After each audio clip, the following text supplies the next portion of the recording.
That's allfamilypharmacy.com/bill. Code Bill10. That is the Morning O'Reilly Update. More analysis later on. From the Michael's Flooring Outlet Weather Center. I'm meteorologist Shane Scotch with your first alert forecast. We have issued a first alert weather day as we see the potential for strong winds gusting anywhere to 40 to 50 miles per hour throughout the morning to early afternoon hours today. Then we're going to be seeing mostly cloudy skies. Temperatures continue to fall through the afternoon hours as winds continue out of the northwest, starting to die off. Into Thursday, looking mostly cloudy. Could see some light snow off to the northeast. Most of that going to be staying out of the metro, not looking at any impacts for roadways. And we're cooling into the weekend. From the First Alert for Weather Center, I'm meteorologist Shane Scotch. All the cool people are listening to Mike Ferguson in the Morning on News Talk STL. So, congratulations.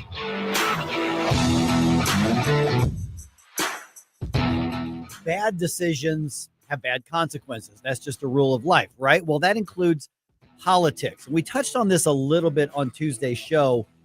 Bad decisions by the wrong people literally drive people away from your community. That drives out economic activity, that affects everything. And that's what we're seeing on a national level. A little bit later on today, our friends from the National Taxpayers Union just looked at the facts and said, why are people moving from one place and going to the other? Because the policy matters. You don't have to be a political wonk to figure that out. That's why electing the right people matters a lot. Hey, good morning. Mike Ferguson here. All right, one of the big political stories this week. I'm sorry, I shouldn't laugh, but I am. Jasmine Crockett thinks that she should be a United States Senator. Yeah, well, the one and only Tony Kennett from the Daily Signal hopped on with us on Tuesday's show to give us his take on that. And here's what he had to say. Let me get your reaction to part of her speech last night, Tony, because clearly she wants to be the Texas AOC. You know, she wants to be the Texas Cori Bush. Of course, the only variable there is she's in, Texas. Yeah. So here's part of what she had to say. We'll begin on day one fighting to lower costs, deliver on healthcare, make home ownership and entrepreneurship accessible to all, and hold Trump accountable. There it is. Orange man bad. Yeah, we got the big four. And what I really love about the big four is that she's currently in the House of Representatives and has done none of those things. She's in the House that's supposed to hold Trump accountable. She's done nothing. She's in the House that has the power of the purse that's supposed to make things affordable. She's done nothing. She's in the House of Representatives that has the constitutional authority to do all of the four things that she's listed. She's never passed a bill. She's more useless than an Ohio State football team in a 2025 Big Ten championship. I mean, my goodness. It's hilarious to watch her flounder around like a dead fish and then try to tell you the smell is enchanting. I mean, at some point you've got to ask, and by the way, for the record, this isn't even the worst part of her campaign. Mm-hmm. Like her policies, she actually thinks that running an out-of-the-box celebrity-style focused campaign is the move to win Texas. She does know that Colin Allred of the former Tennessee Titans and Beto O'Rourke got bent over and spanked in Senate elections doing that exact same thing in Texas, right? Right? It's not just me. But she did dance on TikTok.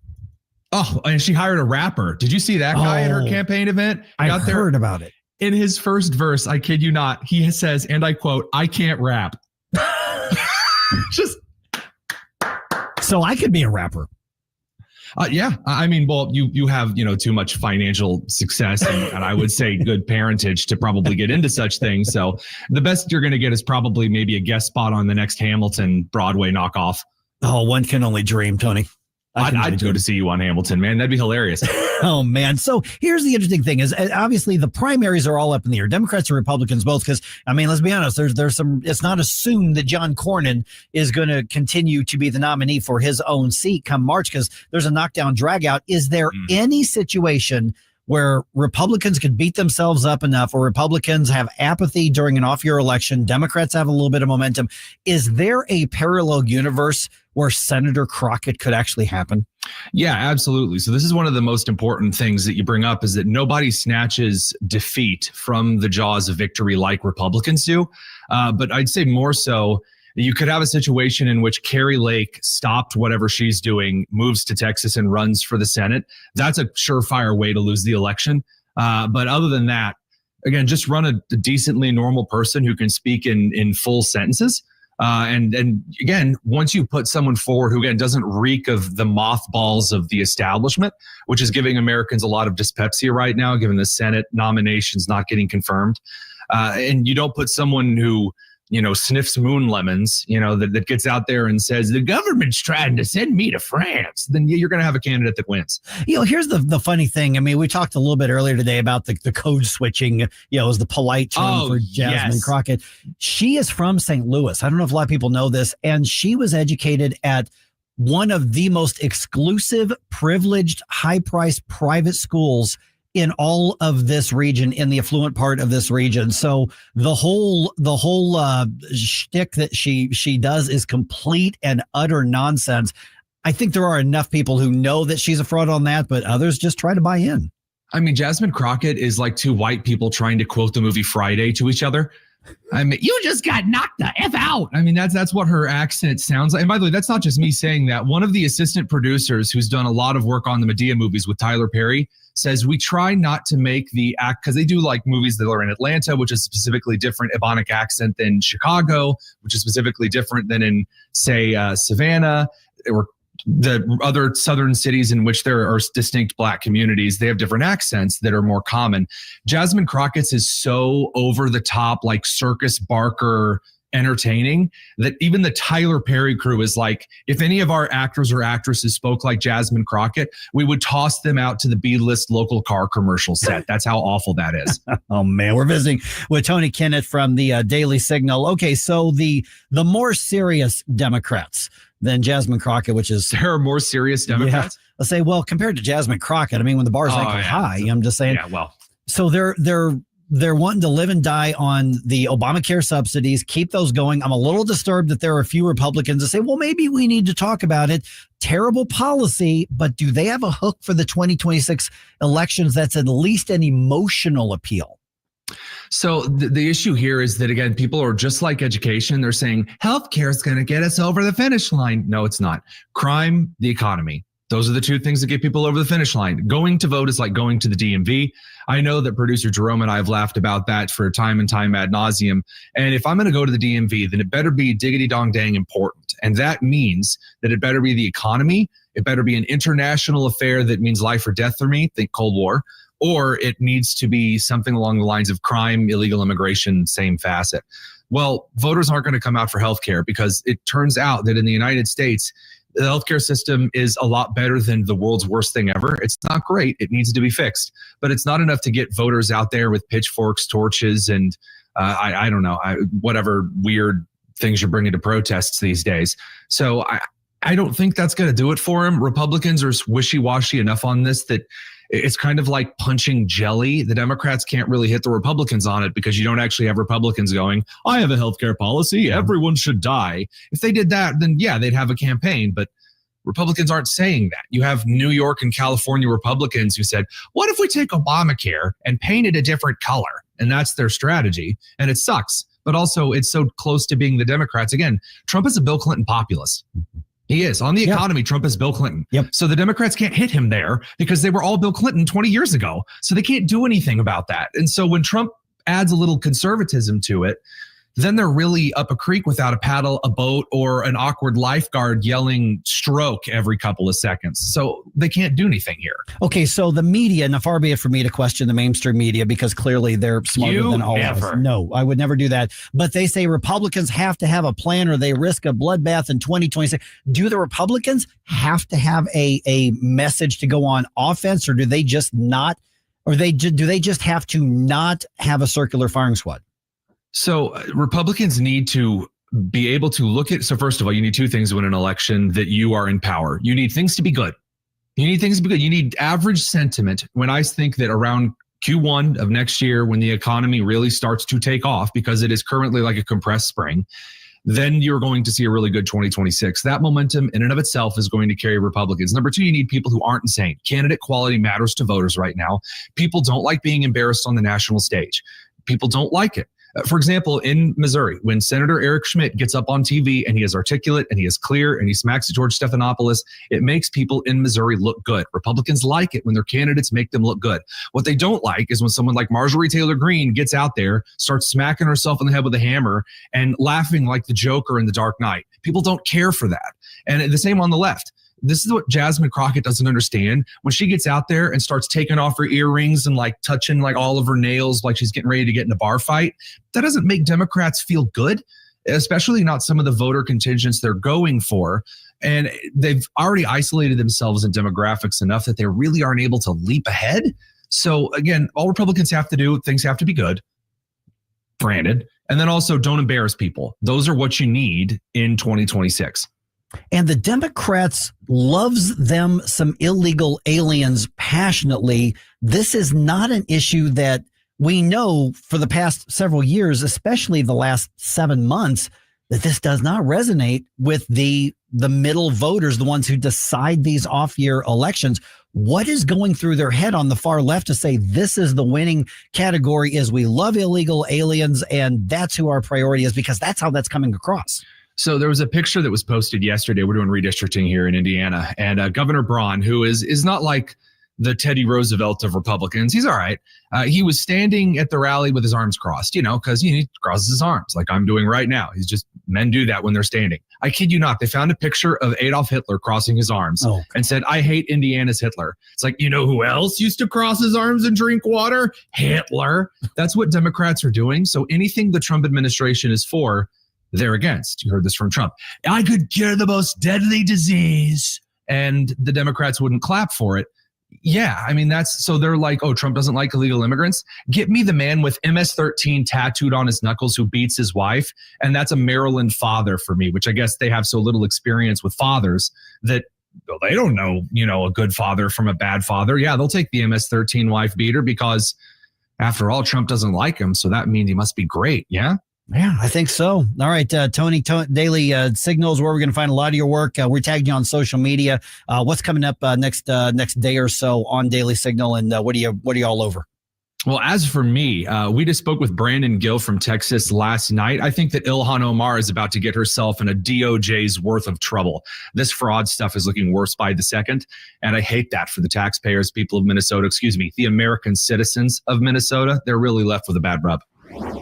All right, 314-912-1019. That is the way to be involved in the conversation. As always, don't forget NewsTalkSTL.com. That's also going to give you the location of all of our bins to drop off your donations to our food drive that we're doing in partnership with the St. Louis County Central Committee of the GOP. It's benefiting the ministry of Feed My People right here in St. Louis. So check that out. Get involved. It's easy to forget about that sort of thing as we get closer to Christmas, but we still got time to help those in need. We've got about 2 weeks left in that food drive, so please get involved.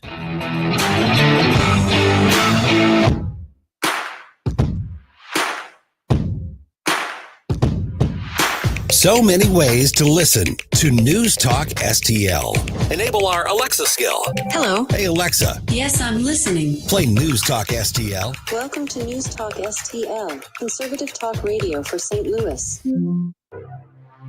Parents want more choices rather than fewer when it comes to their children's education. And now some Missouri parents will have one more option to get their children the best education available. Low-income students and those with disabilities in Missouri's largest communities can now apply for an Empowerment Scholarship Account, or ESA. With an ESA, the money the state would normally pay to your child's public school goes into an account that you control. You can use the funds for private school tuition, online learning programs, a private tutor, or other approved uses. You can tailor your child's education.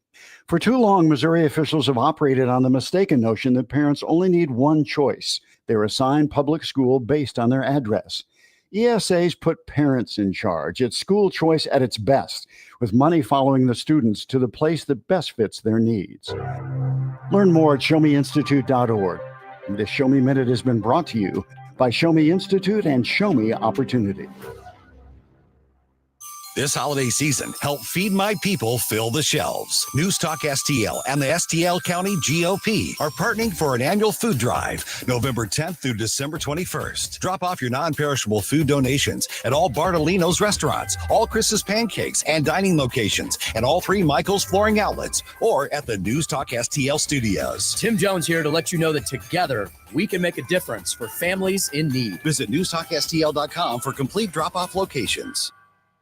SR1 Sundays. Hi, this is Elizabeth Kaiser. Be sure and check out my show, Straight Lines, this and every Sunday at 8 p.m., right after Stand and Fight, part of SR1 Sundays. Let's meet right here and let's peel back some layers of this crazy world, and you might be surprised at what we find. Straight Lines with Elizabeth Kaiser on SR1 Sundays at 8 p.m., right here on 1019 94.1 News Talk STL. Straight Lines with Elizabeth Kaiser on News Talk STL. If you're worried about losing your health insurance through Medicaid, we have great news for you. New government regulations have expanded the Affordable Care Act. And now you may qualify to get health insurance for you and your family through the Affordable Care Act. Call now to learn if you qualify. We know the healthcare regulations regarding Medicaid, and we've helped thousands of people find quality, affordable health insurance. Plus, all our research is free to you. So call us. With just one call, we'll shop from hundreds of different insurance companies to find you the right affordable health insurance plan. So if you're worried about losing your Medicaid insurance, call right now. Speak with a licensed agent and find how you may qualify for a new health insurance plan. 800-479-0931. 800-479-0931. 800-479-0931. That's 800-479-0931. Paid for by the Health Insurance Hotline.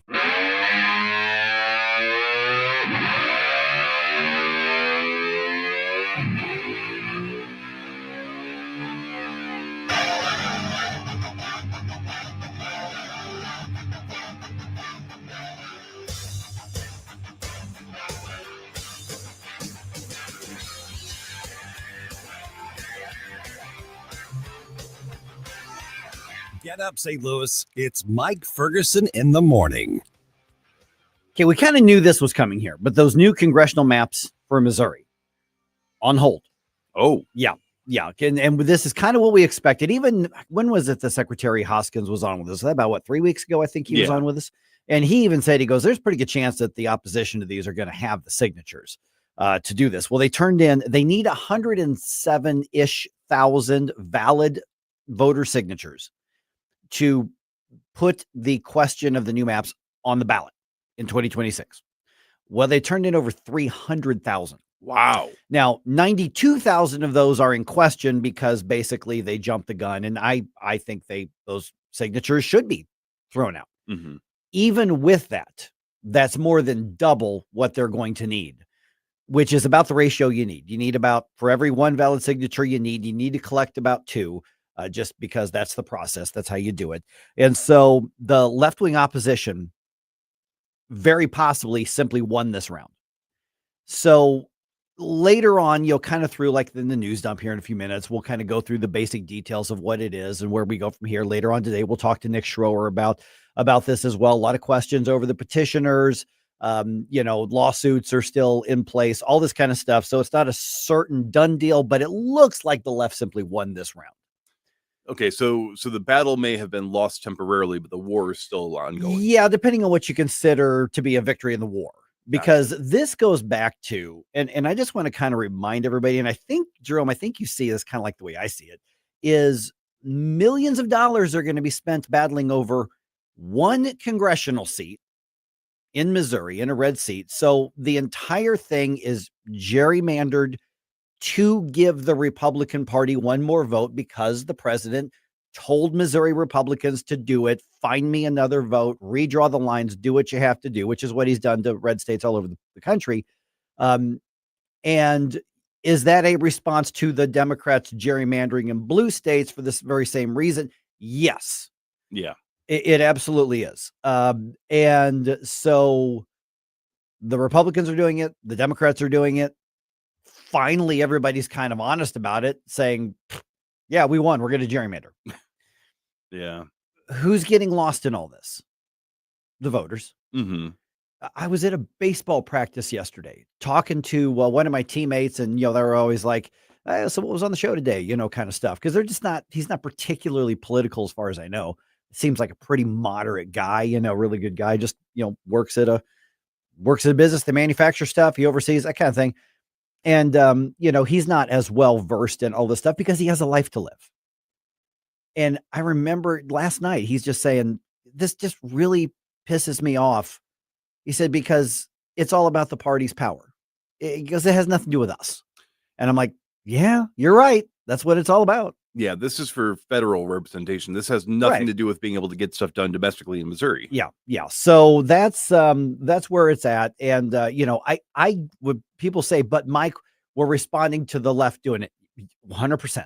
Absolutely, you are. Nobody's going to lay down their arms if the right suddenly says, okay, we'll stop if you'll stop. I wouldn't trust the left for a second to do that. But what it basically means is that the 2026 elections, in all likelihood, are going to use the same congressional maps that we used last year.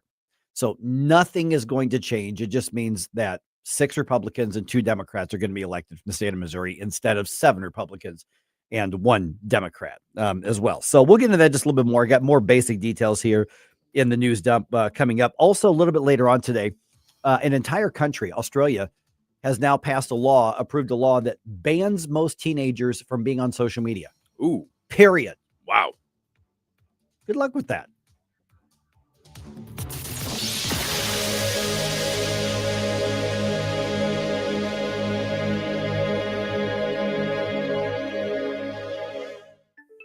The Herzog Tomorrow Foundation provides private school tuition scholarships through Missouri's new Most Scholars program to cover the cost of accessible, high-quality schooling.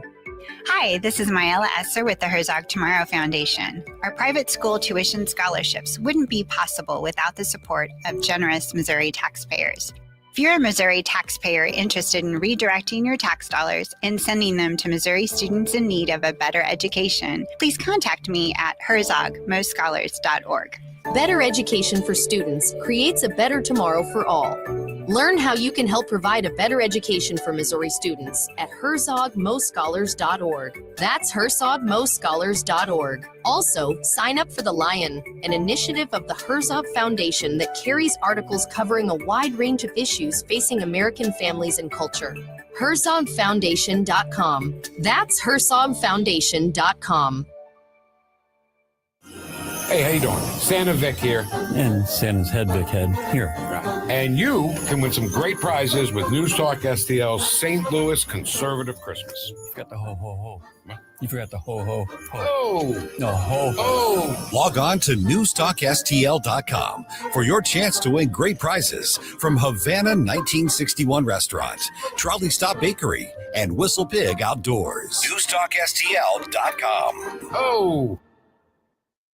News Talk STL is proud to have Doug Voss of Safe Bunny Radio as part of our lineup each week. Doug has been a staple on the St. Louis radio airways for many years as one of the leading financial experts in the area. You can now hear Doug and Safe Bunny Radio every weekend on News Talk STL. But in case you miss anything, you can check it all out at DougVossSafeBunnyRadio.com. What else do our listeners need to know, Doug? Simply put, I focus on helping pre-retirees and retirees build, preserve, and protect retirement assets, and I've been helping my clients solve their insurance and financial needs for the past 33 years. I also strive to educate my clients on how to prepare for retirement, minimize the impact of market volatility on their assets, and deal with the challenges of increased longevity. Call me today at 844-676-SAFE. That's 844-676-7233. Doug Voss is a registered representative. Securities offered through DHL Securities, LLLP. Member FINRA and SIPC. Why leave your company's story to chance? In today's digital world, video content isn't just an option. It's essential for your success. At Blue Ocean Media Group, we've spent decades crafting compelling visual stories for businesses just like yours. From concept to completion, our award-winning team transforms your vision into powerful video content that connects with your audience and drives results. Don't trust your brand to amateurs. Partner with Blue Ocean Media Group. Visit BlueOceanMediaGroup.com today, and let's bring your story to life. KLGY HD3 Clayton, K270BW Belfast, KNBS Bowling Green. This is News Talk STL at 1019, 94.1, and always streaming at NewsTalkSTL.com. Breaking news this hour from Town Hall. I'm Rich Thomason. President Trump says his highest priority, job number one, is to make America affordable again. Talked about that at a massive rally last night in Northeast Pennsylvania. Facing criticism over the high cost of living, the president used his visit to Mount Pocono, Pennsylvania, to blame Joe Biden and Democrats for the affordability crisis. The Democrats go out, prices are too high. Yeah, they're too high because they caused them to be too high. But now they're coming down. He acknowledged there's more work to do in improving the economy, even as he defended his tariff policy and pointed to falling gas prices. Greg Clugston, Washington. The president is expected to hold a series of campaign-style rallies in advance of next year's crucial midterm elections. The strategy is to get the president out there in hopes that will get more pro-Trump voters to the polls. Defense Secretary Hegseth says he is still weighing whether to authorize release of the complete video of an attack on an alleged drug-running boat off Venezuela, killed 2 suspected narco-terrorists. The head of the Nobel Institute says Peace Prize winner, Venezuelan opposition leader Maria Corina Machado will not come out of hiding, with the ceremony awarding her the Nobel Peace Prize in Oslo. Machado last appeared in public 11 months ago. Nobel Institute Director Christian Berg Harpviken told public broadcaster NRK the Venezuelan opposition leader was not in the Norwegian capital on the day of the ceremony, and her daughter will accept the prize on Machado's behalf. Correspondent Charles de Ledesma. An atmospheric river has swamped the Pacific Northwest with flooding rains, Portland and Seattle among cities impacted by the rising water. Later today, the Federal Reserve to announce its latest decision on interest rates. On Wall Street, the Dow futures are down 29 points, NASDAQ futures 32 points in the red. More on these stories at townhall.com. Dennis Prager here for AmFed Coin and Bullion. I've always been a strong believer in precious metals investment, and I've always been fascinated with rare coin collecting. But owning the wrong coins that only make dealers a lot of money can be catastrophic for your investment portfolio. AmFed Coin and Bullion specializes in taking people out of non-performing coin portfolios and turning them into gold, silver, or platinum bullion. They tailor a portfolio based on your goals and not what they want to sell you. You'll never experience scare tactics, misleading hype, or high-pressure sales from owner Nick Grovich and his very knowledgeable staff. They will evaluate your portfolio, show you how your coins have performed, and take the time to educate you on the ugly industry practices so that you can make an informed decision. Smart people can make very bad investments when they're under pressure and lack the facts. Call 800-221-7694. That's 800-221-7694. AmericanFederal.com. From the Michaels Flooring Outlet Weather Center. I'm meteorologist Shane Scotch with your first alert forecast. We have issued a first alert weather day as we see the potential for strong winds gusting anywhere to 40 to 50 miles per hour throughout the morning to early afternoon hours today. Then we're going to be seeing mostly cloudy skies. Temperatures continue to fall through the afternoon hours as winds continue out of the northwest, starting to die off. Into Thursday, looking mostly cloudy. Could see some light snow off to the northeast. Most of that going to be staying out of the metro, not looking at any impacts for roadways. And we're cooling into the weekend. The First Alert for Weather Center, I'm meteorologist Shane Scotch. This hour of News Talk STL brought to you by Chris Cooper and Serenity Wealth Management. Discover little-known strategies that could be the difference between choosing the care you deserve or having someone else decide it for you. Get a free copy of Chris's book at serenityltc.com. Tim Jones here from my great friends at Comprehensive Chiropractic, the premier chiropractic and sports performance facility in the region. How do I know? Simply put, they've helped me on many occasions. Here's another solution to your everyday aches and pains. The Studio Health and Wellness Center. Services include Pilates and yoga, both with certified instructors. I can also highly recommend the massage therapy, which is not an indulgence. It's a proven method of healing and restoration. Trust my friends at Comprehensive Chiropractic in Eureka, cchiropractic.com. That's cchiropractic.com. Hey, it's Susie Moore. If new flooring makes you think hassle, think again, because Michaels Flooring is changing the game. For over 30 years, Michaels has been locally owned and trusted for quality, variety, and amazing service. Whether it's carpet, hardwood, laminate, luxury vinyl, or ceramic tile, their expert team makes installing new floors exciting, not stressful. That's why customers keep coming back. Visit Michaels Flooring at St. Peter's, Starting Prairie, Creve Coeur, or online at igotfloored.com. That's igotfloored.com. Tim Jones and Chris Arps in the afternoon. President Zelensky now refusing to agree to any peace deal that gives up any land to Russia. Retired Lieutenant Colonel Darren Gobb analyzes and explains at 5:20. Tim Jones and Chris Arps. Weekdays at 4 on News Talk STL. Mike Ferguson. Big guy, one of the biggest in the world. Susie Moore. Do you think he's ready? He's not ready. Get up! Get up! Can't you hear the alarm?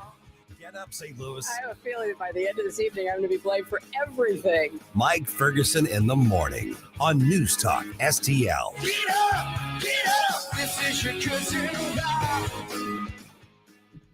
All right, not so fast on that new congressional map in Missouri.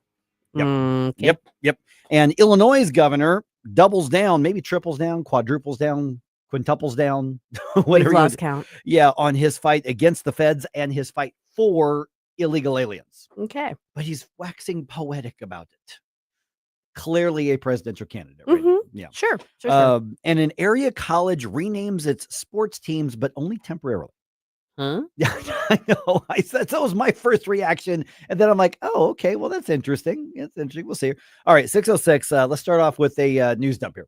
The morning news dump. Are you joking? Is this a joke? Listen, folks. The morning news dump. All right. I think we all knew that this was coming here. So opponents of the new Missouri congressional map approved by lawmakers this year. Remember, they approved that in that special session. They turned in around 300,000 signatures. That's a lot of signatures. Yeah, it's over 2.5 times the number that's actually needed. Now, you do need to account for some of them being thrown out. That's just going to happen. But here's the thing. That, assuming they have the 107,000-ish valid signatures, which I'm sure they do. Even if they throw out the 92,000 in question, they still have enough. Yeah. It appears just mathematically, unless they were completely incompetent in their signature gathering, which I don't think they were because they used professionals. Just makes me wonder who all those people are signing that. Well, that's yeah. So, and here's the thing though, is remember, there's no Missouri law that says they have to tell you the truth. Right. When it comes to what you're signing.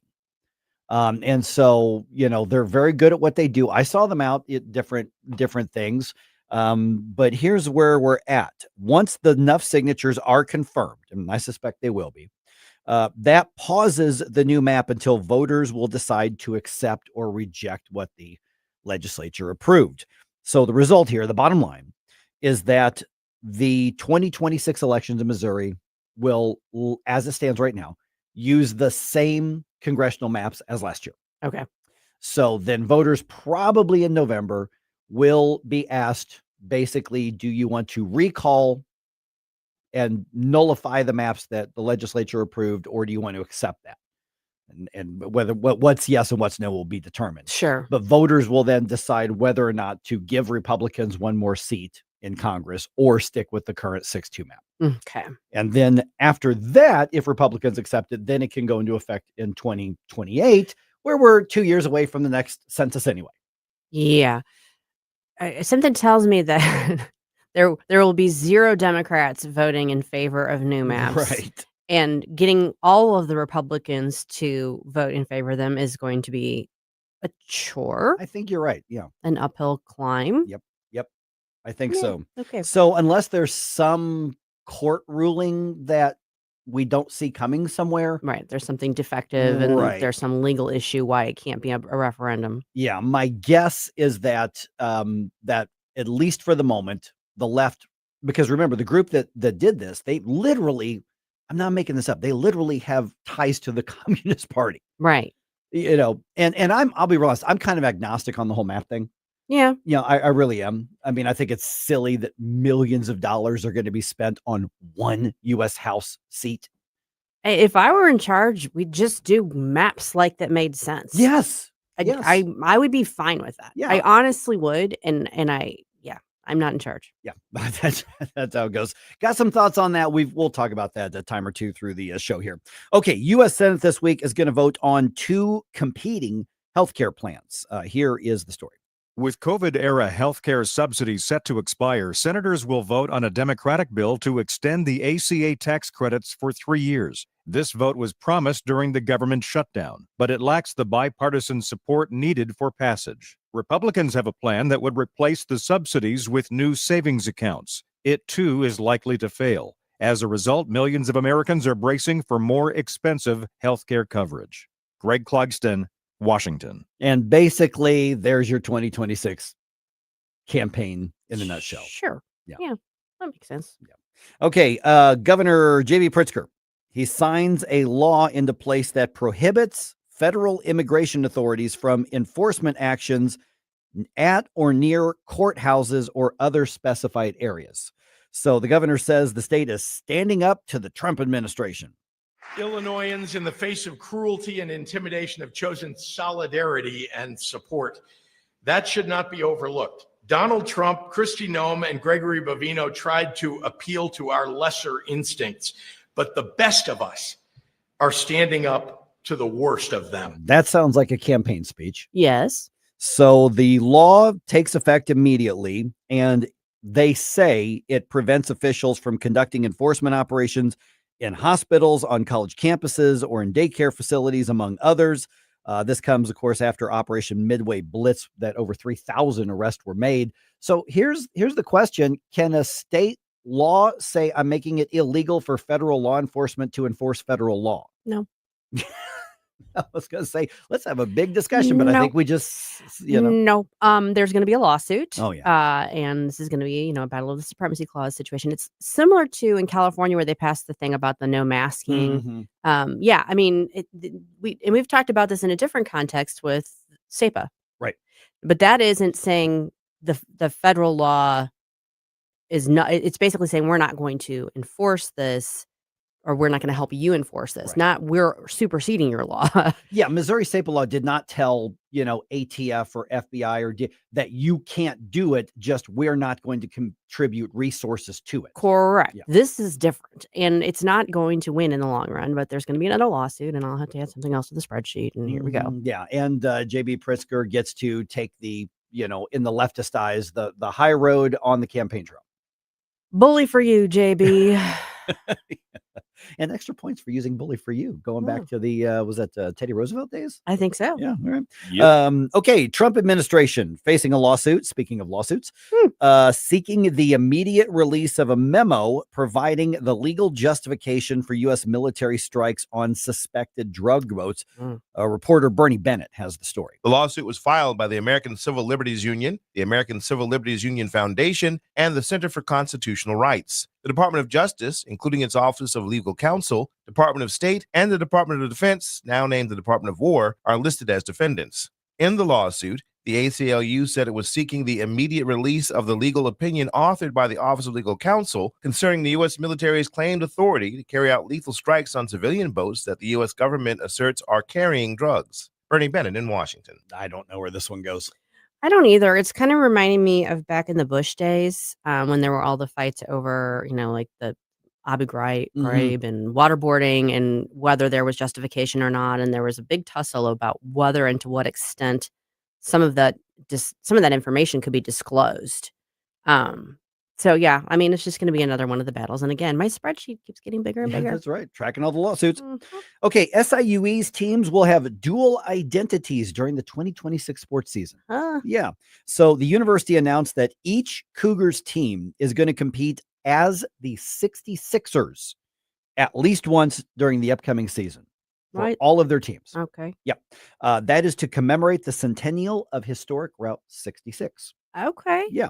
So, because about 300 miles of Route 66 or Route 66, whatever you prefer, about 300 miles of that goes through Illinois. Sure. Yeah. Okay. So the first teams to compete under the alternative name and color scheme, actually, will be both the men's and the women's basketball teams. They will host Southern Indiana University in Edwardsville. They will do so as the 66ers on January 1st. Okay. Yeah, that's kind of weird to me. Like, because you're talking about like different uniforms, you're talking about money being spent on, signage, uniforms, and that sort of thing. And I like the idea of acknowledging it, but it just seems like a strange way to go about it. And they said at least once. So there are a couple teams, they might have like a certain theme night. And the athletic director, I saw him interviewed on some of the TV. He's like, basically, we're trying to create more excitement and market the school and the sports programs and all that sort of thing. So 66ers, go 66ers. Oh, that doesn't really have a ring to it. That's why they're only going to do it once or twice. Yeah. What are their new chants going to sound like? Ooh, that could go bad. Go real bad. That could go really bad. All right. Blues 2-game winning streak comes to an end. Yeah. Yeah. All right. They lose to the Bruins at home last night. Final score 5-2. Up next is a road game that's going to happen Thursday in Nashville against the Predators. I've had enough of this. Turn my eyes to your indifference. Mike Ferguson in the morning The greatest of them all, gangster. on News Talk STL. Can't you hear the alarm? Hey, it's Vic Porcelli here with our great friend Chris Cooper from Serenity Wealth Management. Hi, Chris. How are you, Vic? I don't want to put anybody else down, but that when you go up and visit you at Serenity Wealth, your place looks like home. So a lot of financial advisory offices, they have, the big mahogany desk or the big marble entryways and things like that. The stock market channel on the TV when you walk in the door, right? That doesn't really drive a good conversation. Good financial guidance and advice starts with a good conversation. People are nervous. People are afraid to talk about finances, right? And so you can see a little standoffish. Well, my objective is to try to have a good casual conversation. By having those conversations about life, goals, objectives, it's what makes me understand what our financials are supposed to fund. So if somebody does want to have a good conversation, how do they do that? How do they find you? Our website is the best way to do that because you can get all the information you need, understand where we are, get a little bit more information, all that. SerenityWealthNow.com. Reach out to Chris and Stacy today at SerenityWealthNow.com. Investment advice offered through Fortis Capital Advisors, LLC. Looking for a gift sure to please? Simply go to Napoli Brothers Pizza and Pasta in Chesterfield. You get a gift card, you choose the value, then they can use it at any of the Napoli locations. Plus, you want to surprise them with something totally unexpected? Walk a few doors down, Lit Cigar Lounge. That gift card can be used for premium cigars, lighters, decorative ashtrays. Once again, you made someone happy.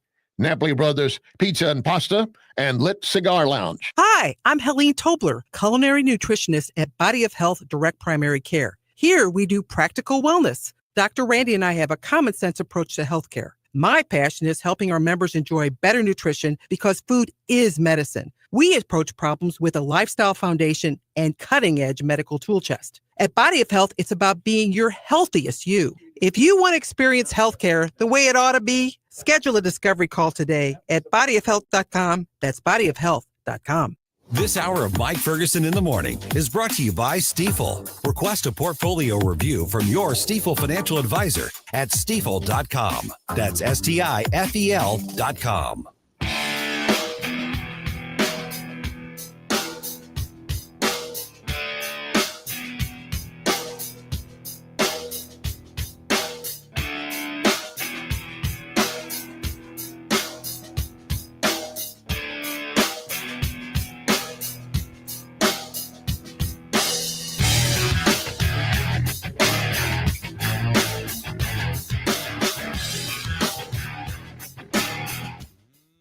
Hey guys, Billy Crow here from Jeffco Patriot Radio. Hope you had enough time to freshen up your coffee because now we're back with Mike Ferguson in the morning.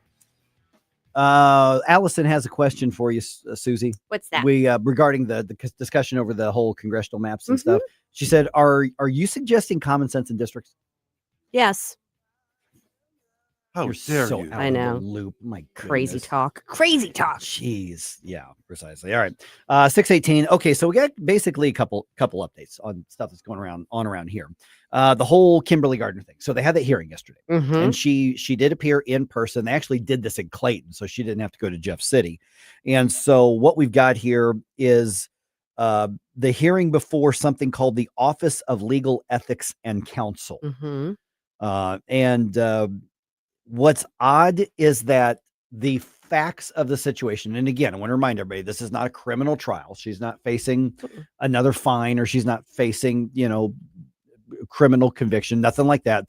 This is whether or not she still gets to keep her law license.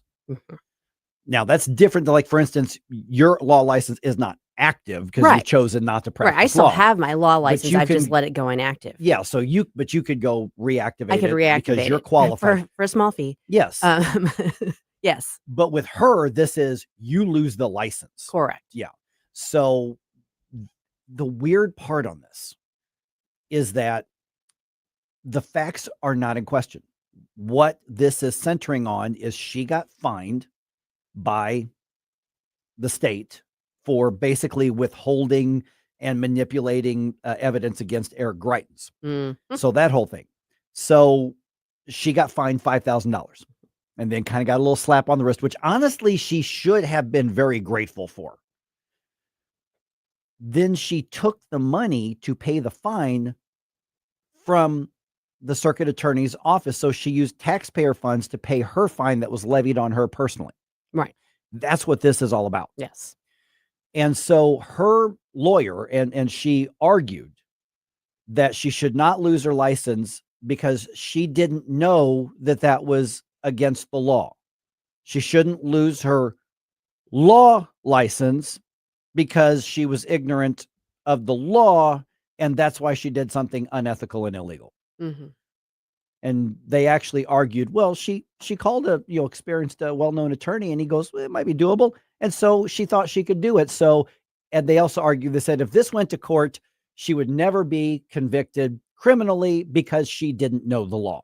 That's their argument. Now, from an attorney perspective, what is your take on that? Because to me, that's almost comedically parody material right there. Right. But I'm not a lawyer. So what I think I have distilled that down to the facts. Obviously, I'm biased because I don't like Kimberly Gardner, but I think that everything I've said accurately portrays what happened. So if you're talking about whether or not you have to show intent, for instance, maybe you would in order to convict somebody criminally of something like this, then she might have an argument there. First of all, I mean, everyone, non-lawyers and lawyers alike, knows the whole saying, ignorance of the law is no excuse. Yeah. Right. Now, is she hoping that they'll say, well, that's just the dumbest thing I've ever heard and feel sorry for her? Maybe. Yeah. As an attorney and really just as a kind of an upright, ethical person, if you are getting to the point where you've got a fine to pay and you're figuring out where the fine's going to, what the source of the payment is going to be, on some level, you have to recognize, it may or may not be okay to do this with taxpayer funds. I better research that. Yeah. I better do more than just make a phone call. And that she didn't do that doesn't speak well of her. My sense, I have no way of knowing what the Office of Legal Ethical Counsel is going to do.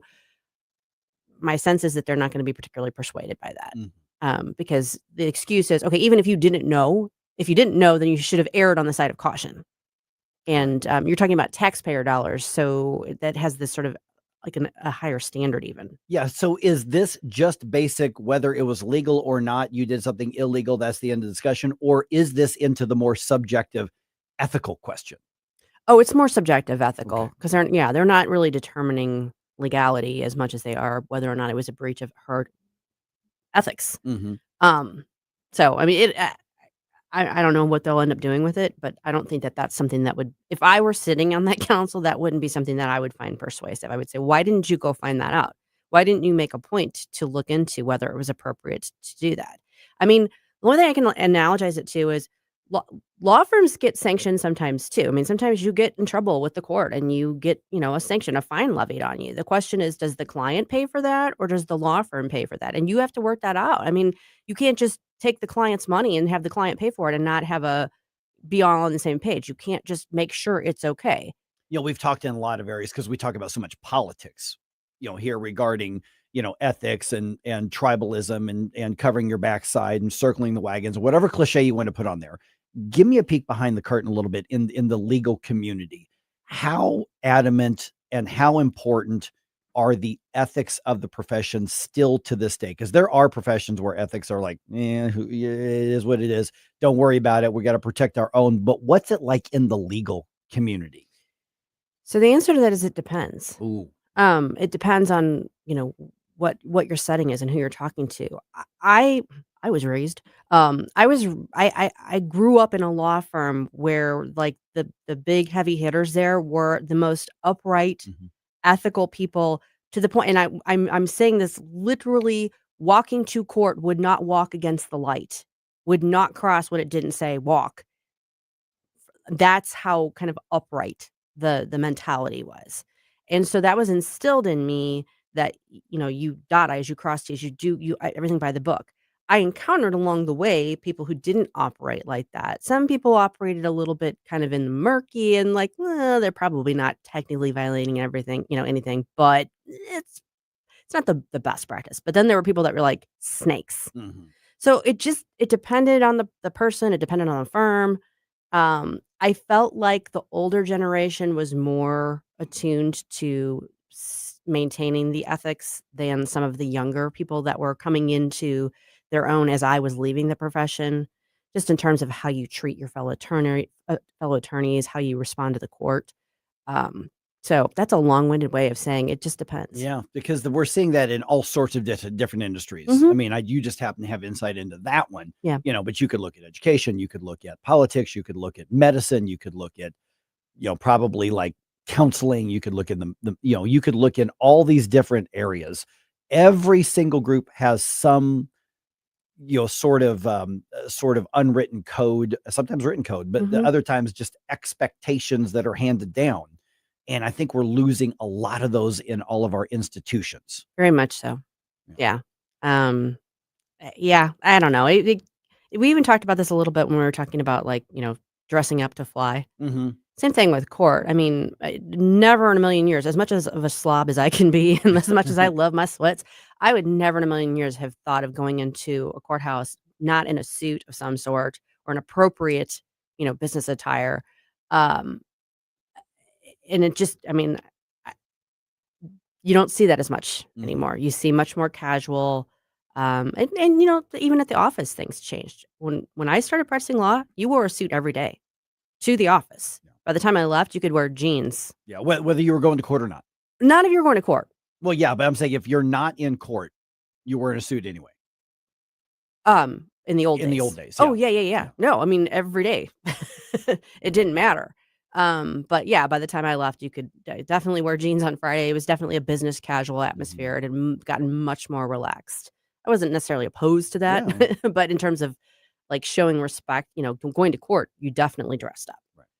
So I don't know. I guess things change. Yeah, they are. They're changing. I mean, whether it's good or bad, we can talk about that, but they just definitely are. Yeah. Another update. We talked to Mike Archer yesterday about yeah. The budget and the overspending in St. Louis County. So they did not approve the overall budget last night. Okay. They're not done trying to find ways to cut spending. All right. And so basically they're still at odds with Sam Page, obviously. But they've got till the end of the year to figure out a budget. So here's the way that it works is that if they don't approve a budget for 2026, what's in place for 2025 rolls over and becomes the budget for 2026. And the overspending in 2025 is part of the problem that added to the problem. So there's a lot of pressure on the county council to get something done before December 31st. They've got one more regularly scheduled meeting on the calendar. They're probably going to have to call at least one other special session to have a meeting to approve something. And the council members, Republican and Democrat, both are telling media nothing is off the table for cuts. But what they're going to do is they're going to start with, okay, you have jobs that are open that we have a budget for, but they're not filled. We're going to start there. Okay. I like that. Yeah. Right. But they're going to have to make cuts otherwise. Do we know what some of the snags are that is keeping them from being able to push through? Basically, the way I understand it, and I've talked to the three Republicans in the last few weeks on this, and what they say is essentially they need the department heads to get in there and take leadership and saying, okay, here's where we can start cutting. And for the most part, what they're telling me is that they get it. Yeah. They now get it. Whereas before they would fight like crazy to keep every person and every budget and everything Now they recognize the cuts are coming, so you'd better be in the driver's seat to help make it happen. Do you want to say it or not? Right. That's So, important. Yeah, so $80 million, and the council seems to be absolutely dead set against Sam Page's request to say, just fill it, just take a shovel, grab the Rams money, good, dump it in here, and then we'll worry about next year.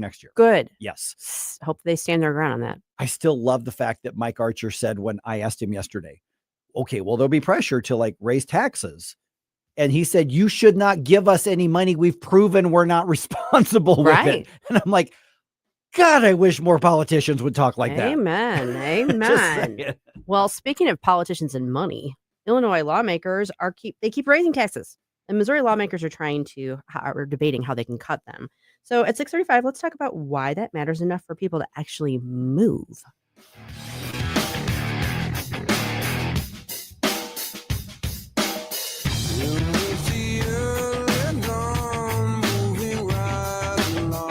Mike Ferguson in the morning That's a banana republic without the banana. on News Talk STL.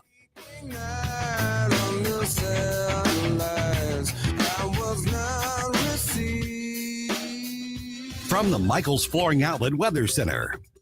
Meteorologist Shan Scotch with your first alert forecast. We have issued a first alert weather day as we see the potential for strong winds gusting anywhere to 40 to 50 miles per hour throughout the morning to early afternoon hours today. Then we're going to be seeing mostly cloudy skies. Temperatures continue to fall through the afternoon hours as winds continue out of the northwest, starting to die off. Into Thursday, looking mostly cloudy. Could see some light snow off to the northeast. Most of that going to be staying out of the metro, not looking at any impacts for roadways. And we're cooling into the weekend. The first alert for Weather Center, I'm meteorologist Shan Scotch. Kathy Connor from Connor Roofing is here. Kathy, how you doing? Good. Hi, Vic. You know, when you need a roof, I don't want to call a stranger. I want to call you. Yeah, thanks. At Connor Roofing, we're more than just a roofing company. How long you been doing it? Since 1993. And year after year, storm after storm, you guys are always there. Because this is our home too, Vic. Our kids go to school with your kids. We cheer for the same teams. Go Blues! So support your neighbors. Call Connor Roofing at 314-375-7475 or CONNER roofing.com. Thanks, Vic. Tim Jones and Chris Arps in the afternoon. Brian Pichelle. He is the executive director of Dogs for Our Brave. I've been very blessed to have incredible support in my life as I battled through my journey of coming back from Iraq and dealing with, PTSD and everything I saw and witnessed as a medic. Not all veterans have that type of support. And ultimately, that's why I say we are a gift of love. We are a gift. We want to be that beacon of hope. Tim Jones and Chris Arps. Weekdays at 4 on News Talk STL. Hi, I'm Mark Sutherland, founder of Stone Ledge Distillery, and I'd like to give you a bottle of Stolock whiskey or inversion vodka.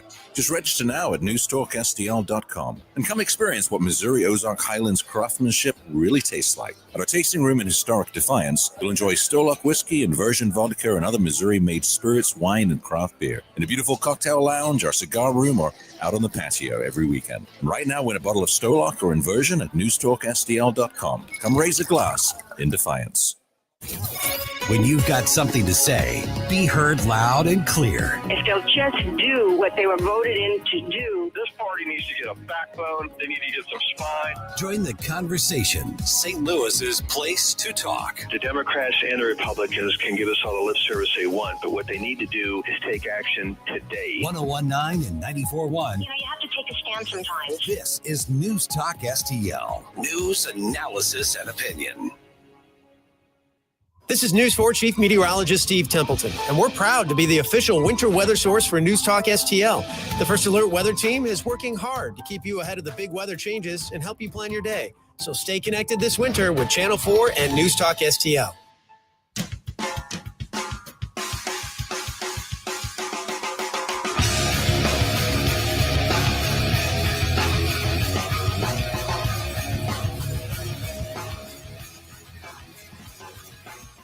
I love that you're starting your day off right with Mike Ferguson in the morning. It's your boy Joe Pags. Talk to you tonight. But now let's get back to Mike. All right. You heard the term voting with your feet? Yes. Yeah. Voting with your feet and voting with moving trucks. Yes. It's all about voting with dollars. Mhm. That's really what we're talking about. So keep in mind, as Susie just mentioned a couple minutes ago, Missouri lawmakers are debating how to cut taxes. Yes. Which and how. Not whether. Right. Illinois lawmakers are continuing to look for any way possible to raise taxes everywhere, generally to shift that money up to Chicago and try to bail out all their failing stuff. Sure. But I say all that to keep in mind the difference on each side of the river here when you look at the national picture. And we're now joined by Brandon Arnold from the National Taxpayers Union. And Brandon, interesting, I guess, blog article, op-ed that you wrote the other day. Taxpayers in high-tax states are fleeing to low-tax states. And so we're not just talking about, us conservatives want low taxes and big government, small government. There are real-world implications to these wonky policy things. What is it that the information that you were kind of boiling down, what is that showing in real time in real life? Yeah, absolutely. And good morning. Thanks so much for having me on the program here. What we knew was that people were leaving these high tax states. What we didn't know is the rate at which they were leaving. So we were examining the data that comes out of the IRS and seeing that states like California weren't just losing people fast. It was 1 minute and 44 seconds. That's all the time that it takes for a Californian to pack up his or her bags, and leave for greener pastures. In New York, it was just over 2 minutes. Illinois is in the same boat. All of these high-tax states, and they're not just high-tax states, they're high-spending states, high-regulatory states, anti-business climate states in many circumstances, are leaving for greener pastures. And I think the smart policymakers out there, and I think your governor is one of them, are starting to see this and starting to recognize we need to think of our states as a business. We need to offer products in the terms of infrastructure, schools, and so forth at low prices in the form of lower taxes. And if we do that, just like businesses that offer good products at low prices, they're going to succeed. They're going to attract more customers, in this case, more taxpayers. Brandon, this is Susie Moore. When we see this sort of mass migration amongst the states, and you see people from the high tax states moving to the low tax states, what does that do in terms of the political ramifications? Because at some point, a population shift means a difference. I mean, I know we're all talking about redistricting right now, but it's going to make a difference in terms of representation on the national level and the politics of each individual state. Yeah, it does change the politics a lot. I think the first thing you look at is redistricting. Obviously, when you have larger populations, you have more clout in Congress, you have more representatives in the House of Representatives. That's a good thing for your state. It also creates economic benefits when you have businesses, individuals moving to your state, generating more activity.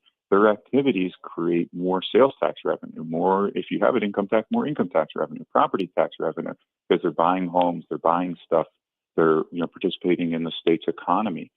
And the third thing, this comes from a friend of mine in New Hampshire who noticed there are more and more Massachusetts license plates in their state. New Hampshire, of course, is one of the states that has no income tax. So they've lured a lot of people from surrounding states to the state of New Hampshire. And he noticed that not only are we seeing people from out of state move to New Hampshire, the people that are moving there are the people that see the value in low taxes. They're not moving there and then saying, hey, let's raise taxes in New Hampshire. They're moving there because they're refugees from these high tax states and they want to keep that pro-business, pro-taxpayer climate in New Hampshire. So I think that's been a good thing for these low tax states, New Hampshire, Tennessee, the Carolinas, Florida, and so forth. Well, New Hampshire lured my brother and his wife from Illinois. Out there. There you go. Yeah. So Brandon, let me follow up on that, because a lot of times what you'll hear, like, for instance, from the left or from somebody who's like pushing, it's just a little tax. We got to have it for the fill in the blank schools, libraries, ambulance, whatever it is.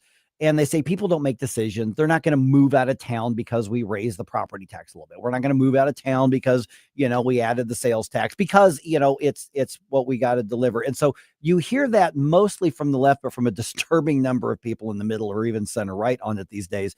And what I'm seeing in the sources that you wrote about and linked to and all that kind of stuff is that no, at some point there is a tipping point and people will make a life decision, leave a community if the policy is bad enough, because the conventional wisdom for years is, people may complain and stomp their feet a little bit. Nobody wants to pay higher taxes, but they're not going to go anywhere. Yeah, that was what New York and a lot of these states used to claim for a long time. And they would also say, people are leaving to Florida. It's just the senior citizens. People are retiring. They're moving to Florida. They want to play golf or pickleball or what have you. They want the warm climate. I think the data suggests a very, very different story. People are leaving, not just senior citizens moving to Florida. We're seeing young families move to Florida, to Texas, to the Carolinas. We're seeing the business community relocate for greener pastures once again. And they're not moving their families. They're not voluntarily taking their families the states that have inferior educational systems, that have potholes in the road, that don't have parks and the other things that taxpayers want to see. These states are delivering services that people want. Florida has improved their education dramatically. They're a very strong educational state now. So New York can't simply hide behind the fact that they provide quote unquote better services, better schools and so forth. That is no longer true and people see it. And again, they're voting with their feet. And the other thing I should note here, spending plays such a large role in this. And I think that's another thing your governor's gotten right. This can't just be about taxes. It's got to be about spending. New York is spending twice on a per taxpayer basis what Florida is spending on its residents, twice. So until they get that spending situation resolved, the taxes are almost an inevitability. They can't get out of their own way in Albany. Fix the spending situation. That will create the fiscal space that allows you to lower taxes and ultimately attract residents or keep residents from leaving your state. Brandon, we know who some of the worst offenders, which states are some of the worst offenders here: California, New York, Illinois. Which states are benefiting from this migration the most, and what is it about their policies, specifically their tax policies, that is attracting people to move to them? Yeah, let me just point out the top 5 here. Florida is number 1. They're picking up a new taxpayer every 2 minutes, roughly, just over 2 minutes. Texas is number 2, about every 2.5 minutes. Somebody is packing their bags and moving to the state of Texas. What do those states have in common? Well, geographically, they're in the southeast, but more importantly, they're zero income tax states. Picking up after those two are the 2 Carolinas, North Carolina, South Carolina, both low tax states, so they do have income taxes.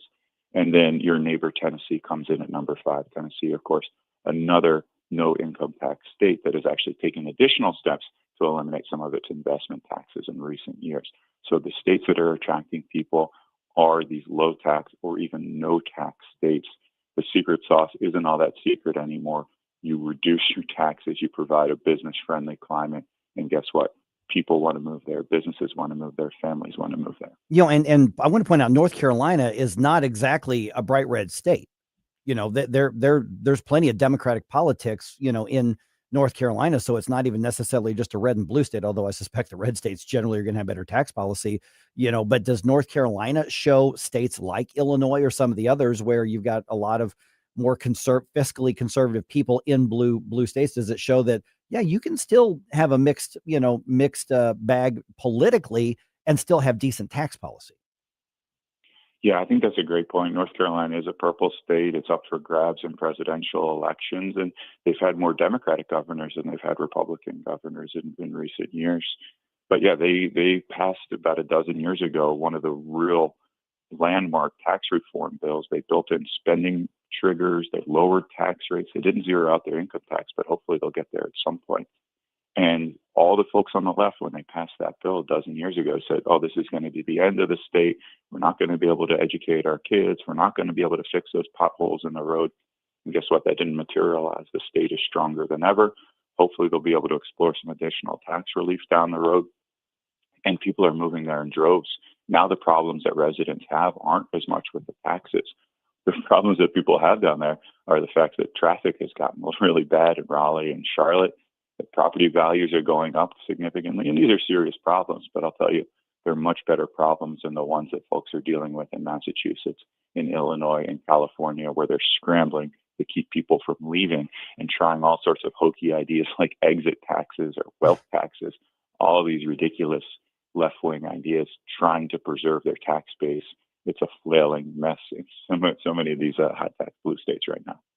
We know Missouri is looking very closely at doing away with the income tax. What other states are seriously considering that? Because, at some point, obviously, there's going to become a competition amongst those states. But do we know who else is looking into doing away with their income tax? Well, Arkansas has considered tax reform. Nebraska has been kicking around tax reform. You talk about states with Democratic governors, even Colorado with Governor Polis there, who's a former member of Congress, has said we need to do something about our tax code here in order to preserve our tax base, prevent people from leaving our state. So I think that more and more people are seeing the success stories led by Florida and Texas, but not just those states. Kansas made a mistake with their original tax reform bill, but eventually I think they've come around and made some improvements to their tax code. more and more states are getting the message here that this, again, you have to look at your state like a business, and businesses that offer overpriced services and don't deliver to taxpayers what they're expecting are ultimately going to see more and more people leaving their state, more and more businesses leaving their state. Okay, the poster, the op-ed is called "Taxpayers in High Tax States Are Fleeing to Low Tax States." Pretty simple. It's at the National Taxpayers Union website, which we'll give you here in a second. Brandon Arnold from NTU is right here with us. I'm just amazed when you break it down to how many people are moving per minute on average. When you say Florida picks up somebody every 2 minutes, that puts it in a very, very real sense that I would hope lawmakers at all states would understand. I would love to be there for there to be a brutal competition over who can make the taxes the lowest, and then you would see obviously the businesses thrive in there as well. So where do we learn more about what you all are tracking, what you're doing? Because the bottom line is, I want Missouri lawmakers, I would love for Illinois lawmakers to do it too, but I'd like for Missouri lawmakers to say, okay, what's working? Here's a source for it. Let's do more of that. Yeah, we're at NTU.org, nationaltaxpayers.org, nationaltaxpayersunion.org. We've got a lot of research out there. We're trying to slice and dice this information in ways that really are digestible and easy for us to wrap our minds around. So that's why we contextualize it like this, talking about the pace at which people are leaving these states and are flocking to Texas, Florida, and other states. So check us out. We're all over social media as well, of course, Facebook and X and all that. Thanks, Brandon. Thank you so much for having me. Awesome. Now you've got it, and I want it. What? And that's 80s Flashback Friday music request. So if there's anything you want to hear as we approach the holiday seasons, anything 80s themed, send it to me at Jerome at NewsTalkSTL.com.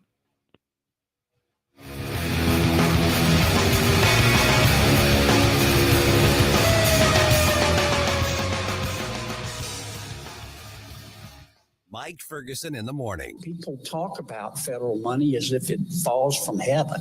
You know, we thank heaven for it, but it came out of people's pockets. On News Talk STL. 1019 and 94.1 News Talk STL, live and local. Listen to what those local folks are telling you. News Talk STL. Concerned about the condition of your windows driving up your energy bills? I was too. It's only called STL Windows and Doors. Their Provia windows combine old world craftsmanship the professional way, the Provia way, with over 65 years of combined experience, locally owned, offering competitive pricing and personalized service that the big box companies can't match. Call today for your free in-home estimate and start saving tomorrow. 314-277-5952 or stlwindowsanddoors.com. Hi, it's Mark Harder with RE/MAX Results, the largest RE/MAX franchise in the region. The summer housing market is hot, and the fall market looks to be as hot. If buying or selling a home is in your future, it is time to act now. Someday is not a day on the calendar, but today is. Call me, Mark Harder, for fast results. RE/MAX Results, 314-852-8933, 314-852-8933, and start packing. If you turned 65 recently like me, it's important you find a Medicare Advantage plan that gives you the coverage you're looking for. But finding one can be difficult. The best thing I did, and I suggest you do the same, is call a licensed insurance agent and let them walk you through your Medicare Advantage plan options. There are so many benefits you have access to. So make the call now and let the representatives explain everything to you. Our licensed insurance agents can offer you a variety of Medicare Advantage plans. Plus, the call is free, the information is free, and there's no obligation to enroll. We're here to make it easy for you to select a Medicare Advantage plan that may work for your needs. Finding a Medicare Advantage plan can be easy if you do what I did. Make a quick call right now to learn more. Thank you. 800-439-7851. 800-439-7851. 800-439-7851. That's 800-439-7851. This hour of Mike Ferguson in the morning is brought to you by Stifel. Request a portfolio review from your Stifel financial advisor at stifel.com. That's STIFEL.com.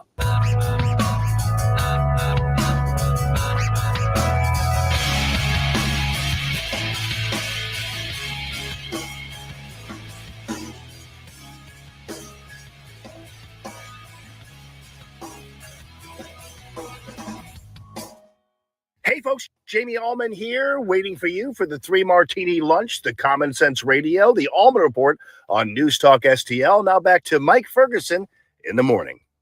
Okay, my request for everybody. That discussion we just had with Brandon Arnold, that's going to be up on our podcast here, obviously, a little bit after the show's over. Every one of your state lawmakers should hear that. Yes. I mean, seriously, forward that. I don't care if it's Republican or Democrat, whoever it is, forward that to them once this posted. If you go to, first of all, if you're subscribed to our podcast, you should get the alert that it's there. A couple of clicks on your phone or on your laptop or whatever, and you can email or text that file. But tell your state lawmakers, hey, there's interesting data that shows this, and it's going to give the conservatives more fodder to push for real tax cuts, at least in Missouri. Illinois, they just need to hear it to kind of be or move. Yeah. Yeah, exactly. So just do that sharing with the lawmakers in particular. And I mean, yeah, sure, share it with your friends and family, but they in particular need to hear this so that they can go in and say, no, we need to get this done. We're not going to do the dance where we talk about big stuff and then, oh gosh darn it, we ran out of time again. So that needs to be delivered. So just check that out there. All right. Not so fast on that new congressional map in Missouri. It turns out, basic details for you here in a second. Illinois' governor, while campaigning for president, doubles down against the feds. And yep, it's all over illegal aliens.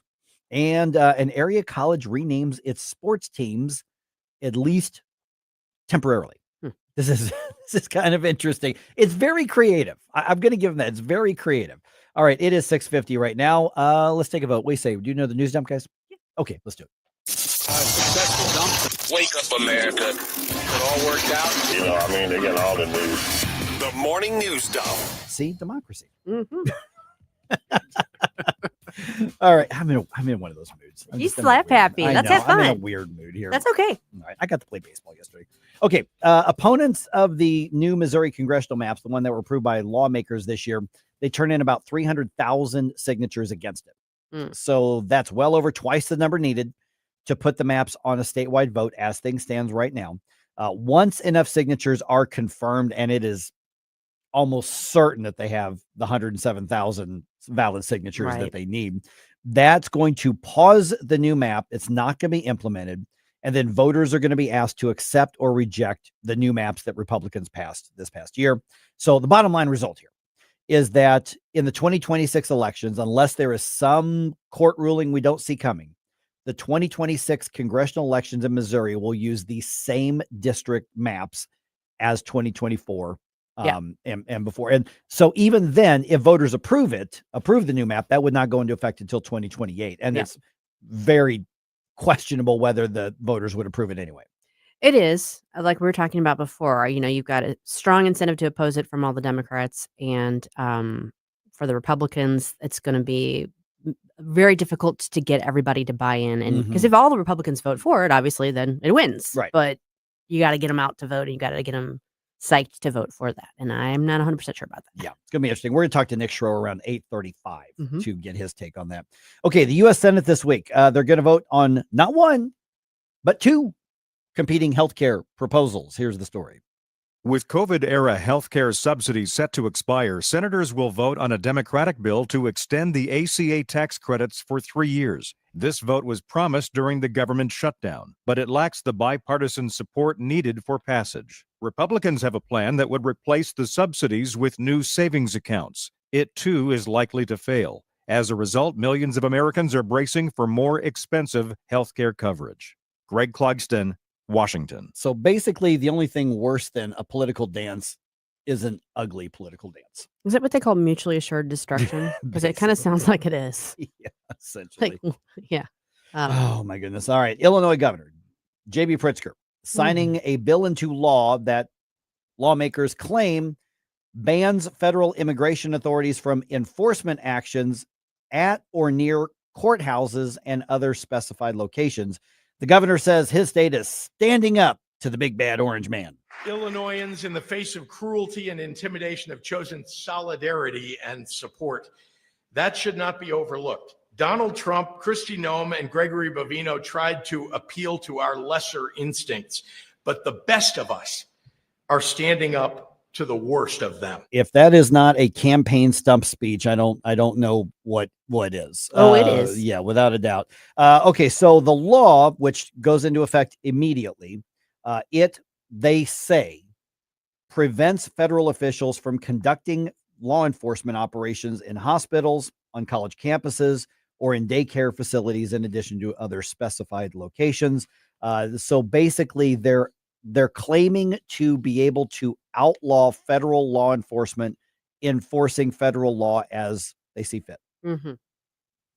Yeah, I'm skeptical. I'm highly skeptical. I mean, JB and I got law degrees from the same place, but mine is telling me that in the long run, this loses in court. So, he's making a political gamble. And the thing is that even if he loses in court, he kind of wins on the campaign. This is completely a win for him from a political campaigning standpoint. When it comes to the Democratic nomination, but then he's got to go into, flyover country and try to explain to states why he was so dead set against ICE enforcement and for illegal aliens. Yeah. I mean, you're right. It helps him from the nomination standpoint. It doesn't help him from the general standpoint. All right. The U.S. military can resume the purge of gender dysphoric members. They can. Yeah. The federal appeals court stayed a lower court's ruling. And so that allows Secretary Pete Hegseth to implement the policy of discharging servicemen and women who claim to be the opposite sex. So the ruling was a split decision. The two Trump appointees ruling in favor of the policy and one Biden appointee dissenting. GLAAD Law and the National Center for LGBTQ Rights say they will appeal. Of course they will. Yeah. They'll probably ask for a rehearing by the full court. Mm-hmm. But again, it was Katz and Rao, who are Trump appointees, and Pillard, who's an Obama appointee, and they each went to their respective corners. We've seen this now that we've seen so many cases in front of this appellate court. We've seen this combination of judges on a lot of these cases, and it was interesting. The decision was per curiam. Mm-hmm. Like Katz has had a concurring statement that he wrote, and one of the things that he highlighted was the fact that this is a decision for the political branches, not the judiciary.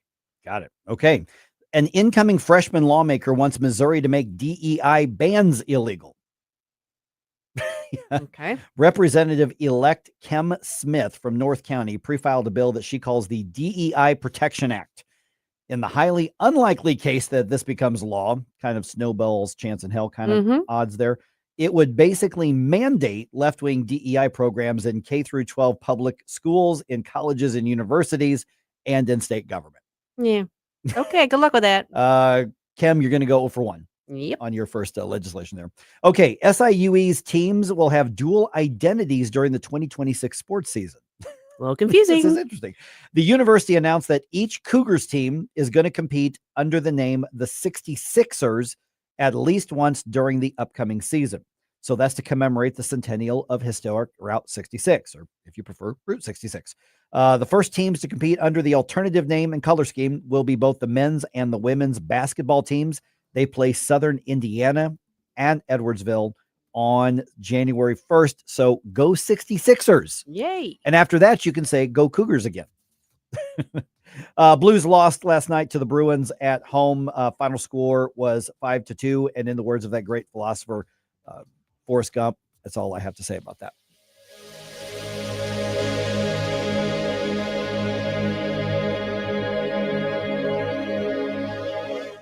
Looking for treasures from the past? Discover Mimi's Antiques Attic, your locally owned and family-operated treasure hunt destination. Explore 16,000 square feet of antiques, crafts, collectibles, and designer items across 225 unique rental spaces. Open Monday through Saturday, 9 to 7, and Sundays, 10 to 6 at 1000 Warrenton Shops in Warrenton. Mimi's Antiques Attic, where every visit uncovers new treasures. Hello, Kirk Hilsinger, Chairman of the Republican Party, City of St. Louis. Join us for our Christmas party on December 11th. Tickets may be purchased by cash or check, or you may purchase tickets through our website at stl-gop.com. We'll have dinner and silent auction. In addition, we will be collecting donations for Toys for Tots. So bring an unwrapped toy for a family in need. Merry Christmas, Happy Holidays, and we look forward to fighting for you in 2026. Paid for by St. Louis City Republican PAC. Curtis Farber, Treasurer. Here's a great way to save money on your prescription medications. If you take Viagra or Cialis, we can give you a way to pay as little as $2 a pill. Compare that to prices as high as $60 per tablet. These pills work for men and women to improve their sexual performance. And now for the price of 2 or 3 pills, you can get nearly 100. There's no need to pay expensive prices for Viagra or Cialis. Call now with your prescription and pay as little as $2 a pill. We offer 24/7 service and always free delivery and confidential packaging. Change your life for the better and have fun. Call Pharmacy Shop 24/7 to get generic versions of Viagra or Cialis for as little as $2 a pill, plus free discreet shipping. 800-631-2030. 800-631-2030. 800-631-2030. That's 800-631-2030. KLGY HD3 Clayton, K270BW Bellefonte, KNVS Bowling Green. This is News Talk STL at 1019, 94.1, and always streaming at NewsTalkSTL.com. Breaking news this hour from Town Hall. I'm Rich Thomason. President Trump acknowledges the Democrats are right. He says prices are too high, but Mr. Trump says that's because of the economic train wreck that was the Biden administration. President Trump says he's working to get that train righted and back on the tracks. We're bringing those prices down rapidly, lower prices, bigger paychecks. You're getting lower prices, bigger paychecks. We're getting inflation. We're crushing it. And you're getting much higher wages. Mr. Trump speaking at last night's massive rally in Mount Pocono, Pennsylvania. In the aftermath of Bidenomics, more people have been turning to GoFundMe for help with basic needs, things like housing and food. The crowdfunding platform's annual report, released on Tuesday, shows a 20% increase in fundraisers for essentials. The year-end help report also shows that monthly bills were the second fastest growing category in 2025. GoFundMe says people around the world find themselves struggling with a rising cost of living, but notes that in those cases, people step up and offer their support. Bob Agnew reporting. Following yesterday's deadly shooting on the Kentucky State University campus in Frankfort, one individual who is not a Kentucky State University student is in custody. Frankfort police believe this to be an isolated incident, and there are no active safety concerns on campus at this time. Frankfort Assistant Police Chief Scott Tracy, heard there on WTVQ-TV, says the suspect, a 48-year-old Indiana man. One person was killed, another injured. Miami voters have elected Eileen Higgins mayor. First time in close to 30 years a Democrat has been elected mayor of Miami. On Wall Street this morning, a check of stock futures. The Dow futures down 42 points. So the NASDAQ futures are off 65. S&P futures 8 points in the red. More on these stories at townhall.com. Diabetes, high blood pressure, anxiety meds, everyone's on them. If you're a 50-year-old male, maybe a bit porky, and you may even have type 2 diabetes, $1 million of term insurance may only cost you about $200 a month. Call Term Provider. Speak with Big Lou at 800-524-4948. Big Lou will find a term life policy for you even if you have type 2 diabetes, are overweight, or have high blood pressure. Term Provider has helped thousands of people like you who think they can't afford term life insurance. To buy $1 million of affordable term life for you, all you need to do is call Big Lou at 800-524-4948. Lou will make sure the scales are tipped in your favor. Call 800-524-4948. Big Lou will answer your call and work to fit you into a term life policy that you can afford. Remember, Big Lou's like you. He's on meds too. Call 800-524-4948 or biglou.com. From the Michael's Flooring Outlet Weather Center. I'm meteorologist Shan Scotch with your first alert forecast. We have issued a first alert weather day as we see the potential for strong winds gusting anywhere to 40 to 50 miles per hour throughout the morning to early afternoon hours today. Then we're going to be seeing mostly cloudy skies. Temperatures continue to fall through the afternoon hours as winds continue out of the northwest, starting to die off. Into Thursday, looking mostly cloudy. Could see some light snow off to the northeast. Most of that going to be staying out of the metro, not looking at any impacts for roadways. And we're cooling into the weekend. From the First Alert for Weather Center, I'm meteorologist Shan Scotch. This hour of News Talk STL is brought to you by Rodney and Jen Wallner and the entire Wallner home selling team at Berkshire Hathaway. Call them today at 314-810-SOLD. 314-810-SOLD. When water troubles strike, call the family you can trust. Tim Jones here for Ambassador Plumbing, serving our community since 2018 with 25 years of master plumbing expertise from Tim Morris and his handpicked team. Whether it's a simple faucet repair or a complete bathroom remodel, if water runs to it or through it, they do it. From residential service calls to commercial to new construction, the folks at Ambassador are your neighbors treating you like family. Ambassador Plumbing, where faith meets craftsmanship. 636-383-6932 or ambassadorplumbing.com. That's ambassadorplumbing.com.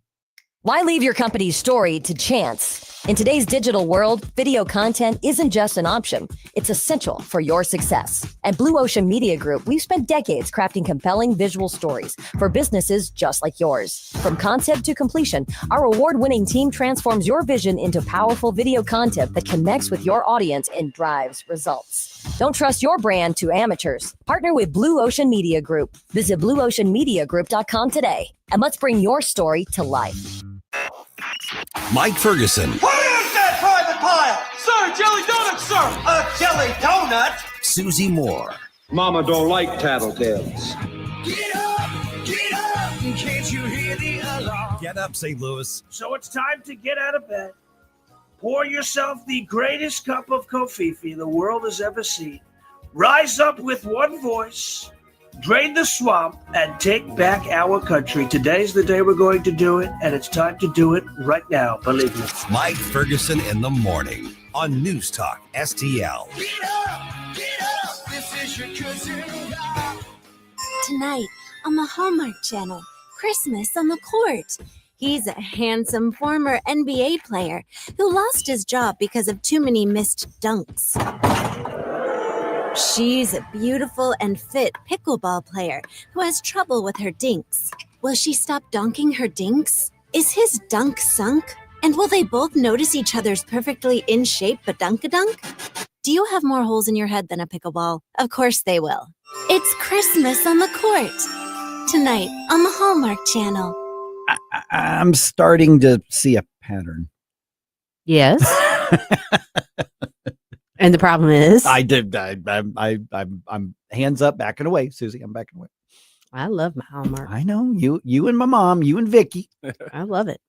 And Gabe is a Hallmark person too. Is he really? What? Yes. Yeah. He and I were talking about doing a Hallmark podcast. You're joking. No, I am dead serious. Oh, he's not here to defend himself. Okay, now, so. I'm going to choose to believe that's fake news, but if it does come to fruition, I will tune in. So Yeah. I got to hear Gabe talk about Hallmark. I don't know if we'll actually get that too, but no, he is legit. He understands the value of it. I'm gonna have so much fun with it. Sorry, Gabe. No, he's talked about it on the air before. I'm not outing him.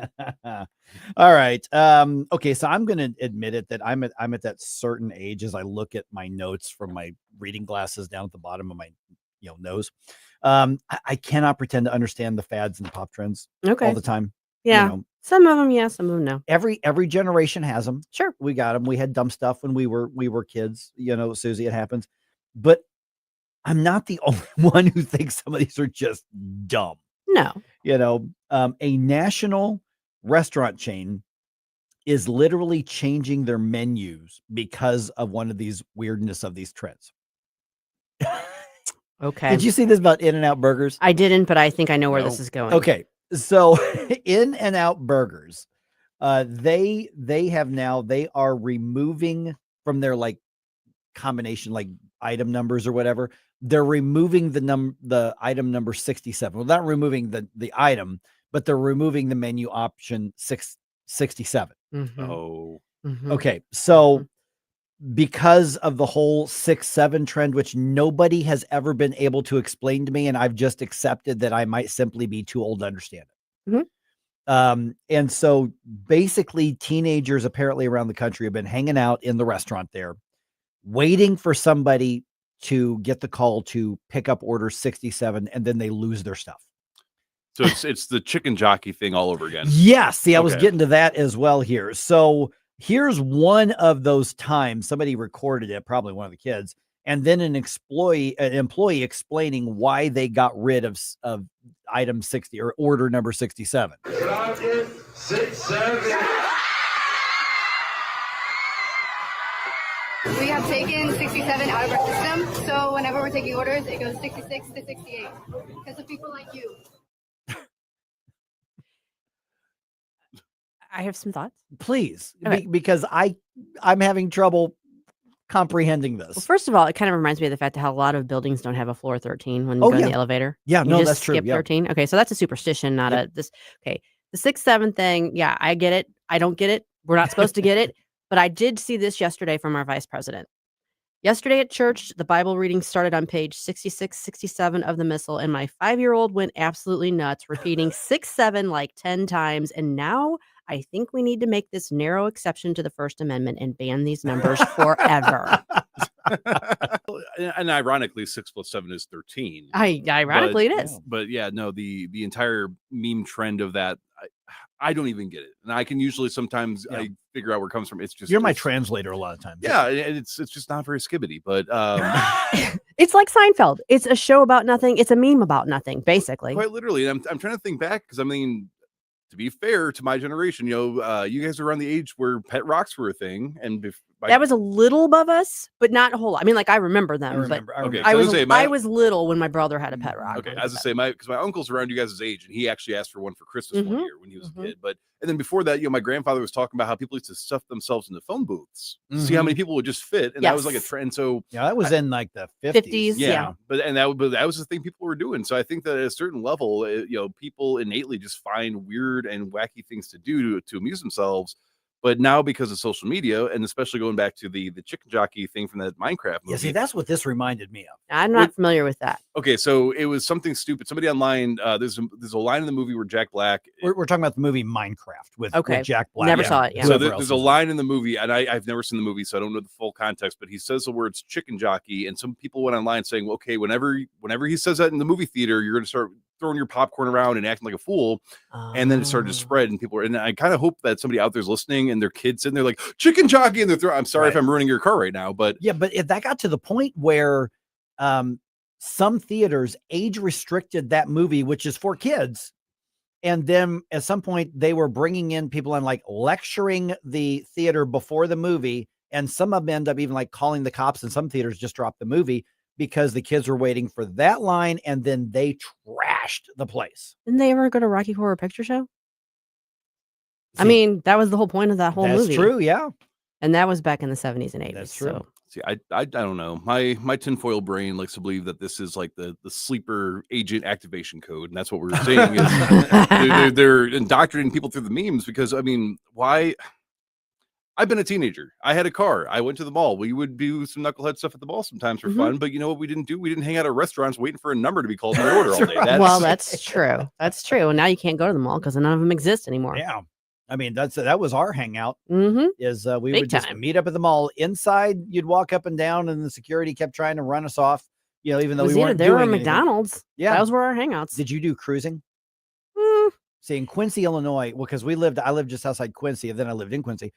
You would cruise the mall. You'd go either up and down Broadway, or you would just drive around the mall and you cruise. And then when I was in college in Warrensburg, the locals, they had a cruising route. We're talking like the adults, the grown-ups, right? And that's what they would do on weekends. And the students were not welcome at all. So cruising was actually still a thing, literally in the 90s. It was a little harder to do that in West County, like while in Chesterfield, Town and Country. I mean, we drove around a lot, just looking for something to do, but I wouldn't necessarily call it cruising. I would go on night drives. I enjoyed those. Again, what I didn't do is we didn't see like a highway marker 67 and then start swerving our car back and forth. I I mean, mean, we did a lot of dumb stuff. See, that's the thing is all generations have something dumb. Yeah. And I'm sure that my parents and my grandparents' generation looked at this the way I'm looking at this, but maybe it's because I'm at that age now, and I have to admit that I'm going into my mid 50s. I'm 53. So you're a baby. I'm just saying that I'm the old one in the room. Yeah, but you look younger than the rest of us. you look the youngest in the room. But that's the. It just seems like it's getting dumber and dumber and dumber. It could be. Well, but that's because it is. I mean, I just turned 30 this year, and I'm 100% on board. I'm looking at this stuff, and I'm like, please don't tell me that's how I looked a few years ago with some of the stuff we were doing. And then I'm like, we probably did, but we were not trashing places. We were not littering everywhere and disrupting everything. I mean, we walked around in parachute pants and wearing one glove. Well, you guys were having like random breakdancing battles in the streets. Apparently, you guys, with the I could cardboard do the boxes. worm, like I could do a mean worm. I'm telling Fingerless you. lace gloves. That's were right. Yeah. That's right. The difference too is social media. because things didn't, it was word of mouth. Things didn't go viral because someone posted a video online. They went viral because kids saw the other kids doing it, and it kind of spread like the wave in a stadium. So it's a different, I think the intensity maybe and the awareness of adults of it is different because of social media. And then the reward aspect as well, because, for some reason, everybody, when I was in grade school, we knew about the ick touch, right? And so you go to another school, everybody was like, hey, ooh, you got the touch, can't touch back, right? That was the thing that even my mom was telling me. What? Is that not Missouri? Is that like the newer version of cooties? Kind of, but it was almost like a game of tag, but like you would be like, you have like the cheese touch, and then everyone would run away from them, and then you would spend all day trying not to get the cheese touch, right? Okay, so my mom was even like, oh yeah, we did that as kids. So maybe that's more. It might be geographical. But the thing is that you had to participate in it for it to be a thing, whereas now it's like you post a video of you acting like this, and you get flooded with the dopamine because it's getting a bunch of likes and views, and now you feel rewarded. So you see somebody else do that, you're like, well, we could do that. Let's try to one up, like planking. When people were laying flat, planking at least gave you an exercise in your core. It was the ice bucket challenge. Yeah. See, but that ended up doing some good. Yeah, it was a fundraiser. It was a fundraiser but it was kind of silly. Yeah, it was. My son did that. We did that. Yeah. So yeah, some of them, it's like some of them are fine, some of them are not. And some of them are dumb. Yeah, and that's really dumb. Especially ones like you said, the ones that are trashing a place. Now, Rocky Horror Picture Show, of course, like if a theater signs up to show that, especially if they have the live performers going, right? That's part of the deal. That's what you're supposed to do. You're supposed to bring big. The Varsity knew what it was getting into when it was hosting the Rocky Horror Picture Show. Yeah, and then like you bring toilet paper and all that kind of stuff. Mm-hmm. And as far as the dopamine, I'll let you read into whatever Frankenfurter was, was bringing to that table. Well, since we're being nostalgic, and since it's Wednesday, we're putting out the call for 80s bump music because we're going to have Flashback Friday in just a couple days, and we need your suggestions. Send them in to Jerome at NewsTalkSTL. Don't try to make me stop. No inspiration. You have a soul so dark, it is no more. And all at once depart, no destination. Mike Ferguson in the morning. I like it, but they're going a little overboard with the dancing. On Newstalk STL. Colombo and Company.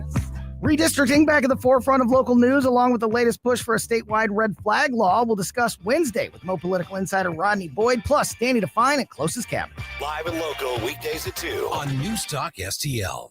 Located in the heart of St. Charles, Kevin's Guns is your family-owned destination for all things firearms. Whether you're a collector, hunter, or military enthusiast, we have it or can get it for you. From new to used rifles and handguns in every style and caliber, our friendly and knowledgeable staff is here to help educate you and ensure you make the perfect choice for your needs. Buy, sell, or browse our incredible selection at kevinsguns.net or call 636-493-1195. Kevin's Guns, where gun enthusiasts come home. Tim Jones and Chris Arps in the afternoon. Kate Monroe. I was in the Marine Corps. I don't think people really understand that the National Guard is essentially your neighbors. I mean, this would be like your house is on fire and all the great men and women on your block that are capable of helping you put out said fire, you call the police on them and then let your house burn down. That is essentially what these cities are doing. Because Orange Man wants to send people to help us, we're going to go ahead and let it just burn down. Tim Jones and Chris Arps, weekdays at 4 on Newstalk STL. Hey, Jamie Allman here for O'Fallon Family Floors, O'FallonFamilyFloors.com. Brian and his team, they're just amazing people. They're so proud of their operation. Pride in every installation. You can see that in the Google reviews. Pride in the great quality, pride in the great pricing, pride in the great variety, and pride in the fact that you can go into the store right off of Highway K at O'Fallon, or the store will come to you. That's the promise of O'Fallon Family Floors, O'FallonFamilyFloors.com. Hungry for the best steak you'll ever have? Head to the heart of Moscow Mills and discover Harry J's, a local landmark and family-owned steakhouse, serving up excellence since '98. From mouth-watering appetizers to decadent desserts, Harry J's has something for everyone. Enjoy our extensive bar selection while soaking in our friendly family atmosphere. Whether dine-in or carry-out, your meal is prepared to perfection. Make the drive to 300 Main Street and treat yourself to a taste of Moscow Mills' finest. Harry J's, more than a steakhouse. We're a tradition. This is so stupid. St. Louis's. Okay, I'm hanging up on you now. Place to talk. Newstalk STL.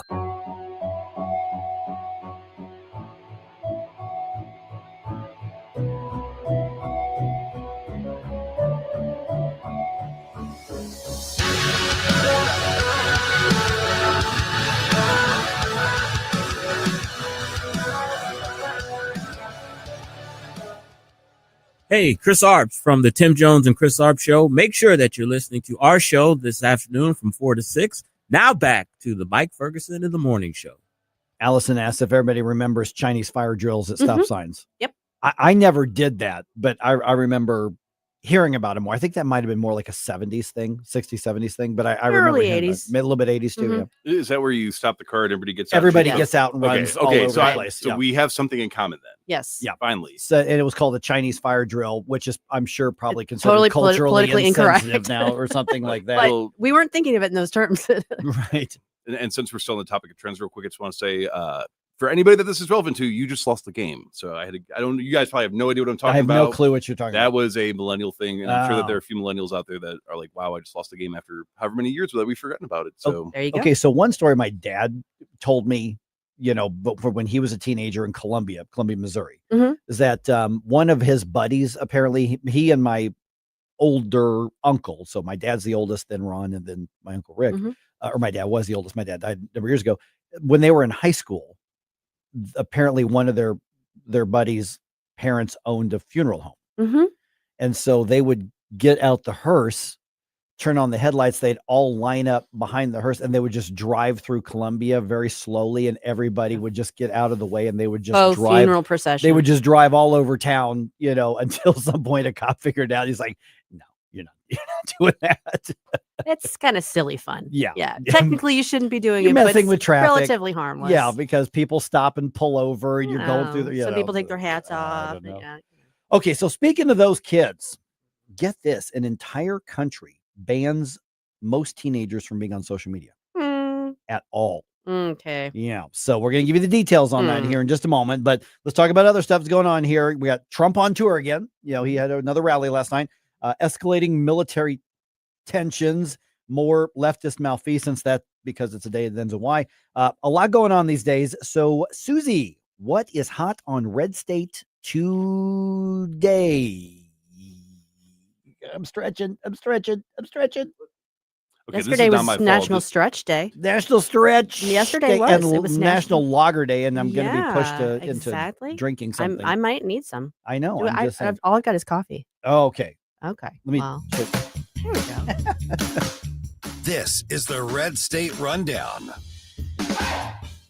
Hey, everybody needs best friends, right? Well, illegal immigrants are lucky because J.B. Pritzker is their best friend. One of our stories today, we were talking about this earlier. It's by Bob Hogue. It's titled "J.B. Pritzker is an illegal immigrant's best friend, signs new anti-ICE law." Check that one out for sure. This is crazy. Locker room, school, girl in boys' locker room, boys complain, boys get in trouble. What? It's Virginia. It's Loudoun County. Oh. Eli Shepard has that story today. DOJ steps in after boys get punished for telling the truth. Last but not least, we talked about Trump being on tour. He was touting the economy. He had some really good news to share with us last night. During his speech in Pennsylvania, he shared an incredible update about the National Guardsman Andrew Wolf, who was shot in the D.C. terror attack. Apparently, Andrew was able to get up yesterday. He is making progress. So, good news. Go check that one out from Katie Jerkovich. Because you remember early on the reporting on that was that both guardsmen, and obviously one woman, that they had been killed. Yes. And then we find out that one, he's surviving and apparently recovering. That's great because recovering. there was the other guard, the guard's woman, she died. She did. In that attack. Yeah. All right. So redstate.com is where you find all of that. Okay. So Australia, they have a new law that went into effect. I believe it went into effect today, actually, that bans social media for anybody 15 and under. They cannot legally have an account on Facebook, on TikTok, on Instagram, Snapchat, not even YouTube. So the government is saying social media, bad for kids. Therefore, the government is making it illegal for any of these companies to issue an account to somebody who's 15 years old or younger. So once you're 16 or over, you can then legally have a social media account here. So first of all, good luck enforcing that. Yeah. And so the age restrictions, apparently over 1 million Facebook and Instagram accounts just disappeared overnight. Wow. Because if because before it was what, 12 or 13 that you could open up an account, whatever it was when it first started, something like that. Honestly don't know because I was much older than that when I started an account. But at some point, and then we all know that. I know kids who were 8 or 9 who had accounts. Yeah. Well, my daughter did to have to play the games. Yeah. So it wasn't even her real name. She just had a fake account so she could play some of the games. Right. So companies face steep fines if they do not deactivate kids' accounts, and they have to take reasonable steps, whatever that's going to be, to keep kids 15 and under from setting up an account. So basically the law was actually passed about a year ago. So everybody had a year to try to figure out how to do this. Apparently 2 or 3/4 of Australians actually support the law. Yeah. To me, it's like, well, how about parents take care of that sort of thing instead of making the government your parents? I understand the appeal to say, okay, get the kids off social media. Yeah. It's just toxic. I get that. So there's 2 questions. Is it a good idea to not have a kid on social media at a certain age? But then again, is it the government's job to use the force of government to make that kind of rule? Both very good questions. And I am somebody who has mixed feelings about it because while I recognize the value of limiting, if not, completely keeping kids off social media until they are a little bit more mature, there's big value in that. Yes, ultimately that responsibility should be the parents, but it seems to me that from a practical standpoint, that's still going to be the case. Because if kids really want to get around it, they're going to find a way around. And if parents really don't want their kids on social media, they've got it's their responsibility to make sure of that. Mm-hmm. What I'm wondering about it is this. When seatbelt laws first became a thing, the libertarian argument against that, understandably, was look, I was there. This is your personal choice. If you choose not to do it, it's on you. I get that. But they became a law, and pretty soon, pretty much everybody was wearing seatbelts. We adapted. Everybody adapted, and I'm leery of that. The slippery slope part of that, it makes me a little leery. But I just wonder if, look, kids, it's the law. You're not supposed to be on social media. We're going to enforce that. Parents talking to their kids. Right. Look, when you're 16, go crazy. That's fine. But until then, no, we're gonna abide by the law. It gives that little bit of reinforcement into it. And I just wonder from an attitudinal standpoint, if that doesn't help get us to a place where you are keeping younger kids and adolescents away from this harm. So I'm really mixed on it. Unintended consequences, Jerome, what could happen? Unintended consequences, really, I think they're quite obvious. Is you're going to have people that are either they are not in favor of the rules, so they're going to make a fake account, as one of the people in the comments mentioned, and it's not going to really do a whole lot. In terms of when it comes to socialization, if you are the type of person where you don't have a lot of opportunities to socialize, it can cause you to feel more isolated. And I don't know, like I'm trying to find a way to be the devil's advocate in the situation with certain movies. For example, PG-13, you have to have somebody over 13, with you to see the movie. We don't let in theory, I've never seen that actually enforced. Well, rated R. I was 17 and my cousin or 16 I was going to rated R movies when I was 15. Okay, but you're an 80s kid. Yeah. That doesn't fly in 2008. Okay. But people got around it, but the general consensus was, okay, you knew that you weren't supposed to. There was I felt very naughty. Right. Okay, so this is just you bragging that you were a cooler kid than I was, Mike. But my point is, so I saw TNA. You could see that on cable back then. Right. Yeah, I had National Geographic. Okay, but That's right. But no. So I was 16. My cousin who was 19 wanted to go take me to see a movie. I think it was Public Enemy, and we were both in a mob guy kind of movie, and they said no, you can't do that because that's not your legal guardian. So there are instances, because we know that things are not good for minors, and we've seen the data showing that social media specifically is extremely harmful to psychological and the adjustment and the development of the young mind. So I can understand from that standpoint, it may not be the worst thing, but at the same time too, the way that the world's developed is that kids don't go out and play in the playgrounds anymore. They don't really have opportunities. A lot of parents are not forcing their kids to be part of extracurriculars. Mm-hmm. So if all you do, if you have a single parent and they work all day and you're home alone and you can't be online, then people don't answer their phones to begin with. So that was actually part of the reason that people pushed the law, is like, we are going to make kids get outdoors and face to face and socialize again. That was literally one of the arguments for the law.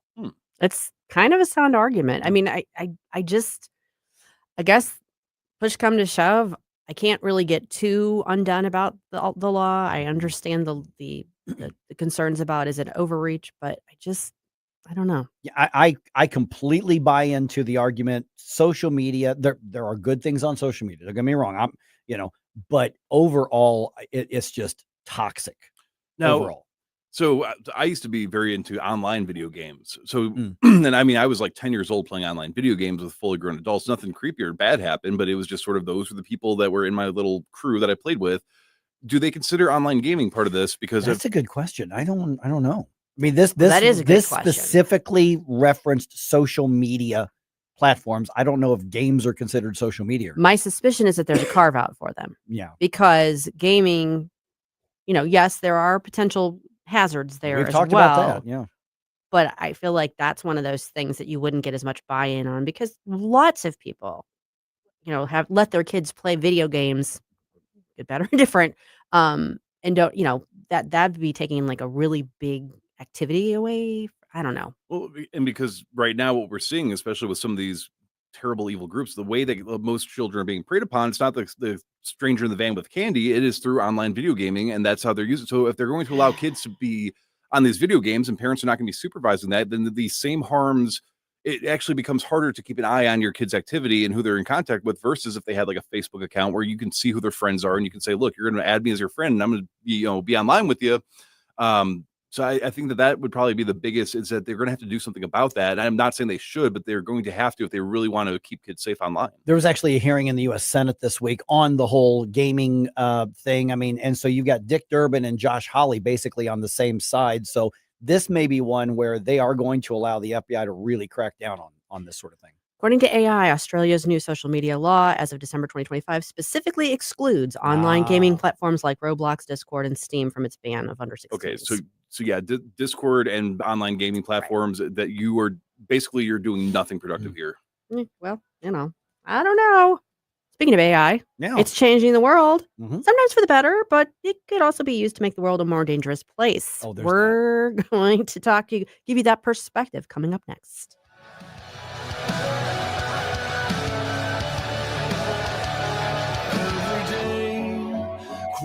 Mike Ferguson in the morning. Someone in that control room is out of control. On NewsTalkSTL. From the Michaels Flooring Outlet Weather Center. I'm meteorologist Shan Scotch with your first alert forecast. We have issued a first alert weather day as we see the potential for strong winds gusting anywhere to 40 to 50 miles per hour throughout the morning to early afternoon hours today. Then we're going to be seeing mostly cloudy skies. Temperatures continue to fall through the afternoon hours as winds continue out of the northwest, starting to die off. Into Thursday, looking mostly cloudy. Could see some light snow off to the northeast. Most of that going to be staying out of the metro, not looking at any impacts for roadways. And we're cooling into the weekend. The First Alert for Weather Center, I'm meteorologist Shan Scotch. Your business moves fast. PRI Global keeps it moving smarter for almost 30 years, delivering top tech talent to help companies grow stronger, custom applications, simplifying your operations, securing your data, modernizing your business from the cloud up. And with Prismatic, you're going to get real-time insights, automated workflows, people, process, platform. PRI Global delivers all three. PRIGlobal.com. Larry Connor's commentary, brought to you by Vincent's Jewelers, offering a wide selection of jewelry, including lab-grown diamonds, affordable earrings, bracelets, necklaces, and rings, up to 75% off their natural counterparts. Visit VincentsJewelers.com. This is Larry Connor's commentary on News Talk STL. When my girls were growing up, I wanted them to experience different foods. They would look at it and refuse, but I told them, you have to try at least one time. If you don't like it, okay, but at least you tried. One of those experiences involved escargot. Now, to be truthful, when I was their age, if you wanted me to eat escargot, you'd have to threaten me or pay me. In fact, it was not until I got into my 20s I ever had Chinese food. I was Texas beef and potatoes, maybe hot dogs. In my ignorance, I thought all Chinese food consisted of raw fish. And to me, raw fish, that's not something I'm eating. Raw fish is bait for fishing. Of course, in time, I learned the difference between Chinese food in general, sushi, and sashimi. Now I enjoy all of it. So at that time, I just wanted my girls to have a more open mind than I did at their age. And of course, in time, all of our tastes changed. I know mine had. The first time we ordered escargot, it came to the table, cooked, put back in the shells for presentation. My oldest looked at it and asked her mother, "What did Dad say this is?" "Escargot." Without missing a beat, my 10-year-old said, "That looks like snails to me."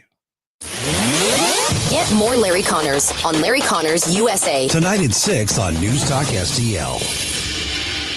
License number E2014A.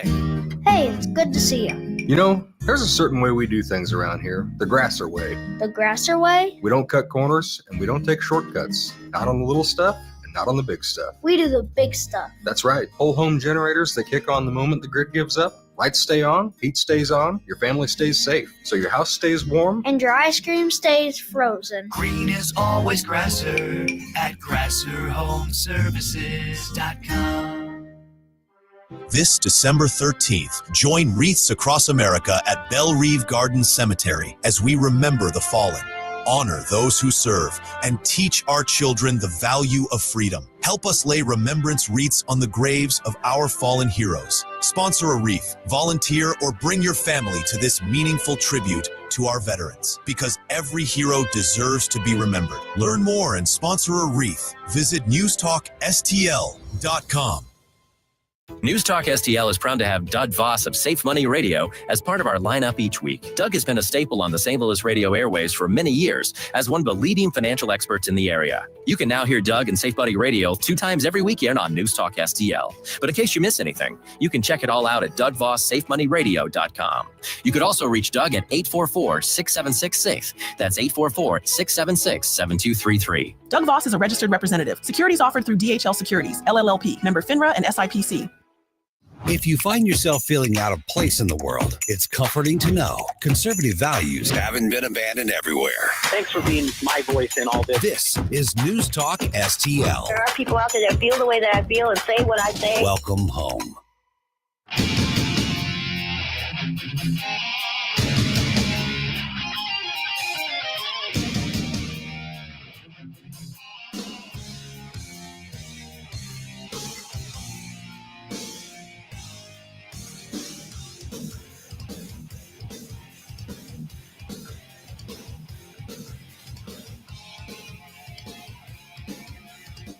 Hi, this is Susie Moore. Check out my show, RedState Radio, Sunday afternoon at 4, right here on News Talk STL. Now it's back to Mike Ferguson in the morning. Okay, while your kid uses AI, to write their homework assignment for them, I hope the teacher doesn't catch it, which is what a lot of them are doing. When we use AI to, for instance, fact check stuff like we just did a few minutes ago, could other adversaries be using AI in a way that just frankly makes the entire world less safe?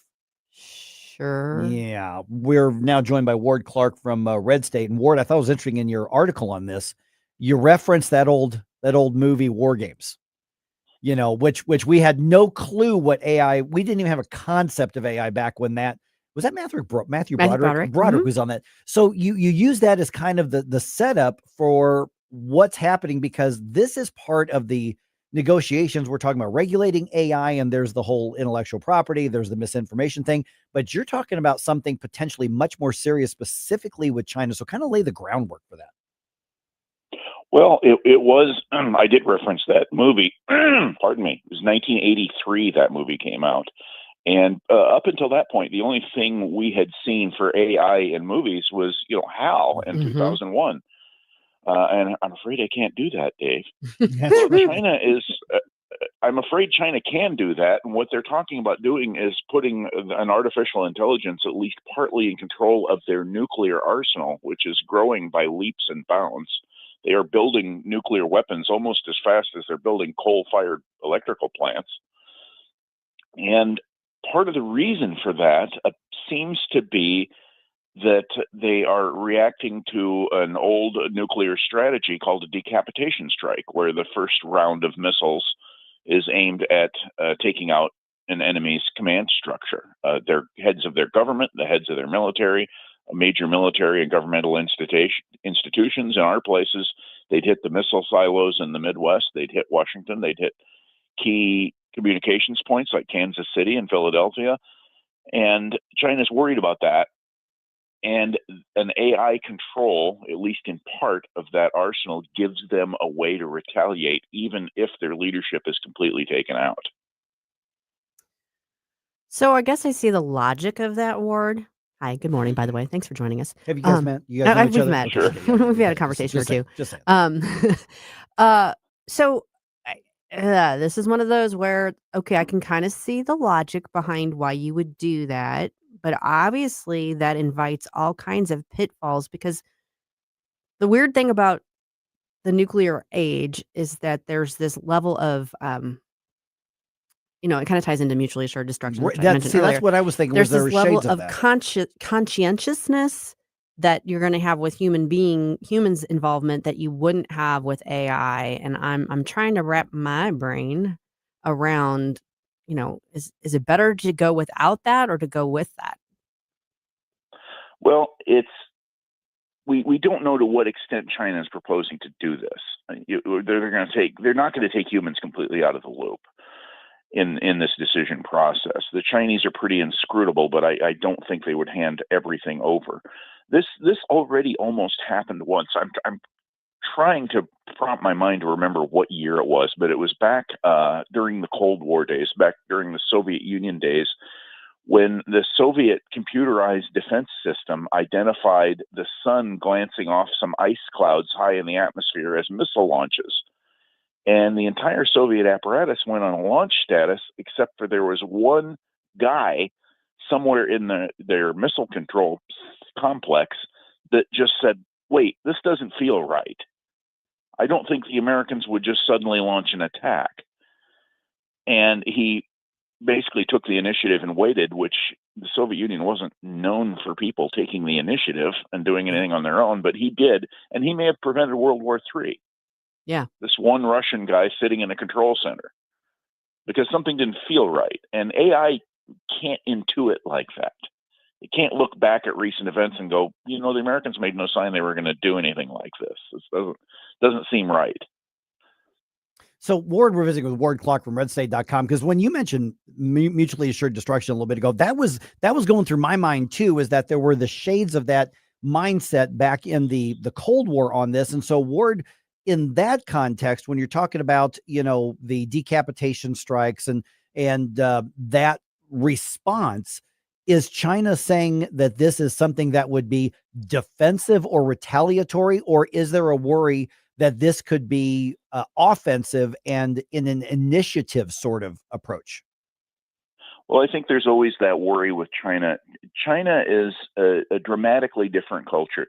We dealt with the Soviet Union and mutually assured destruction for many years, and the Russians are still basically products of Western Europe and the Western European culture.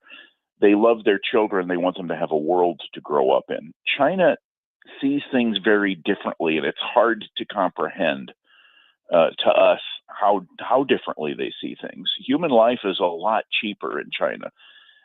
I don't know that they wouldn't be willing to throw away half their population for a victory in a global war. And they could very well throw away half their population and have a lot left. They've got millions and millions of people living out in this vast countryside, living basically a 19th century lifestyle. You can't really hurt them with an EMP because a lot of them don't have electricity. And they might decide to do that. It's hard to say what they might find logical because they think differently than we do. The other thing about China is we tend to look at history and historical trends in terms of decades or hundreds of years at the most. They think in terms of thousands of years. It's the same in Japan. I've spent a lot of time in Japan. One friend I made over there took me to see the Shinto temple that his family visited every week and apologized because it was the new one. The old one was on the other side of town. His shrine was only 1,200 years old. Oh. They probably didn't even take the tags off yet. Their perspective's a lot different than ours in that It respect. I'm sitting here in a place that was settled after World War II. Yeah, you guys are just babies.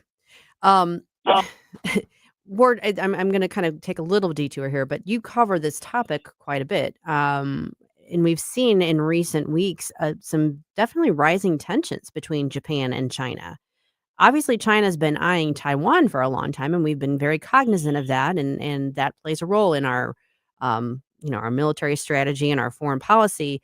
But we're seeing a lot of tension out in the open between China and Japan. And I just wanted to get your take on that, because obviously that could boil over into something where you start getting weapons like this involved.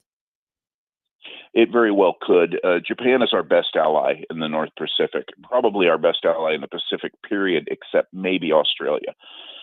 It's a lot. It's changed a lot since my father was preparing to deploy to the Pacific in 1945.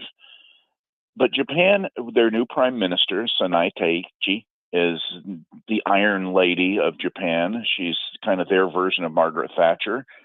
She's tough, and she will not back down from anybody. Japan, for the last several years, has kind of been dialing their military back in. Our new F-35s that we've sold them have given them the ability to convert some of their helicopter carriers into basically light aircraft carriers. They're building an offensive capacity they didn't have 20, 30 years ago. And it's because of China. Now, China and Japan have really bad history much more recently than thousands of years ago. We go back 90 years to the rape of Nanking and a lot of bad blood from World War II. And don't think they don't remember that very clearly.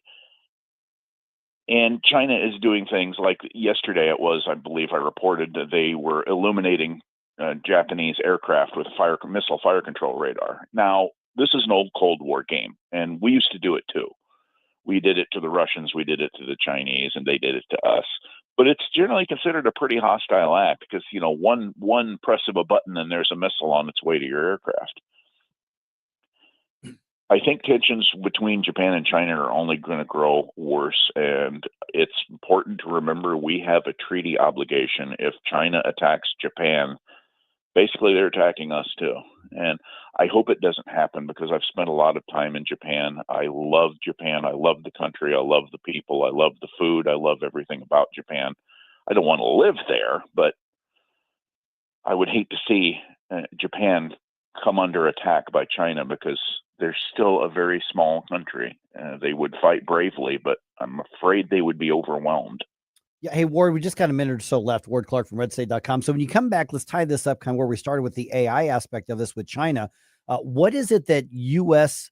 policymakers, military leaders, how should they be addressing this? I mean, what is it that we can't control what China's going to do, but what is it that we could do? What would they be wise to consider? That's a good question. Reiterate our support for Japan. China has to understand, and I think they do, that if they take on Japan, if they do anything, they take on us.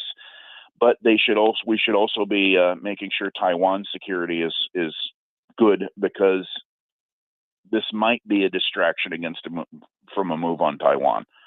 There hasn't been any real solid indications of that yet, but I wouldn't rule it out. Sooner or later, China is going to come for Taiwan. All right. You can find the article. It's called AI's Nuclear Nightmare Machines Now Poised to Spark Global War. And it's a RedState.com, written by Ward Clark. Ward, good chat with you, man. Thanks so much. Thank you. Thanks, Ward. So that new congressional map in Missouri that we've been talking about, the one that the Republicans call the Missouri First map, it's probably not going to be in effect for next year's election. So we'll update you on that coming up here at 7:50.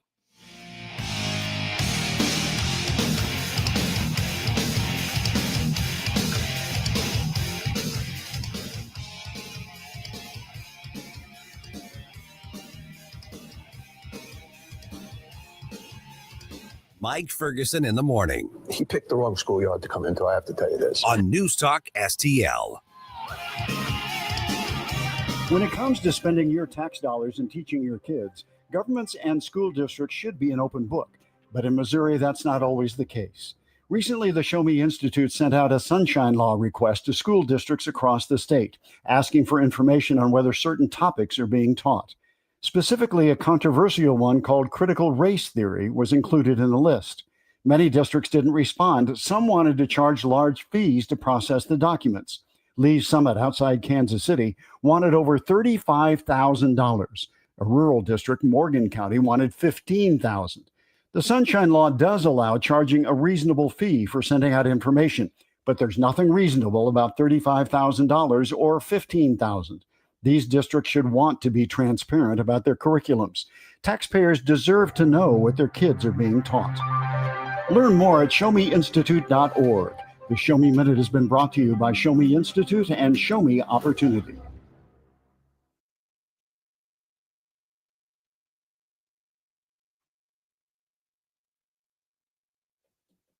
Hey, it's Susie Moore here.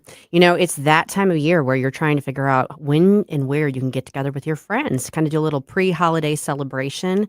Well, what better place than in the heart of West County?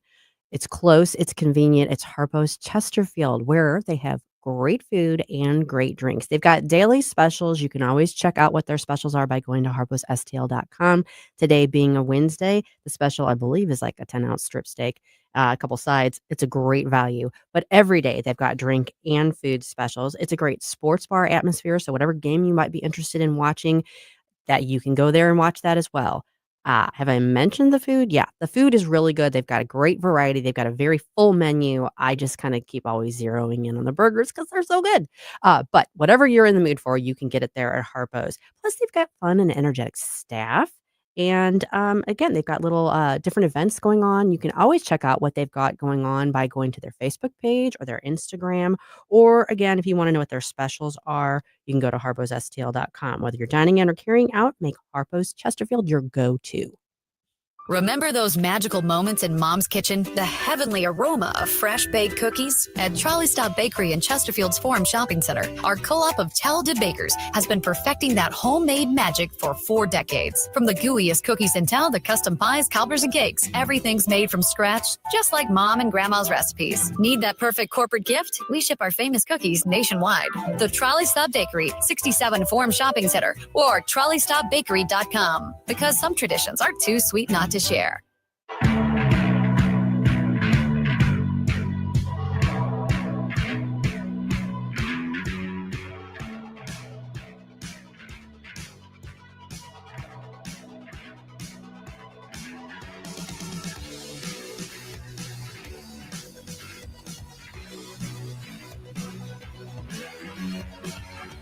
Bill O'Reilly here. Check out the O'Reilly Update this afternoon at 3:45.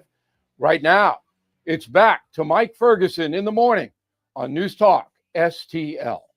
All right, that new congressional map in Missouri. Yeah. One Jerome just mentioned that Republicans call the Missouri First map. Governor Keogh calls it that. A lot of others call it that. Looks like that's likely to be paused for at least 2 years. Let me start with the basic premise that people are not going to like hearing. The far left, at this point, they won this round in deep red Missouri. Dangnabbit. That's what's happened. Now, barring some unexpected court ruling somewhere, here's how things stand. Yesterday, right after the show ended, the group People Not Politicians, and I'm not saying this as a joke, but I'm saying is that they literally, the leadership, the organizers of this organization, first of all, they executed a petition drive that was impressive. Yeah. I mean, they used a lot of out-of-state money. You know, they raised like, there are some reports now that are saying they raised $4, maybe $5 million for this. Jeez. And I don't know what the actual numbers are. That's just a report that was sent to me a little bit ago. But they raised it well over $1 million. It could be 4 million or more. A lot of it was from out of state. So they executed, just logistically speaking, a very impressive signature drive around the state. They most certainly have enough signatures to put this map on the ballot. Now, as I was starting to say a second ago before I got off track, People Not Politicians, the leadership, the organizers, they literally have affiliations and contacts with the Communist Party in the United States. Which used to be alarming to hear that said. And I think there's people that are They kind of just shrug. numb to it and shrug. Yeah. They just shrug. Yeah.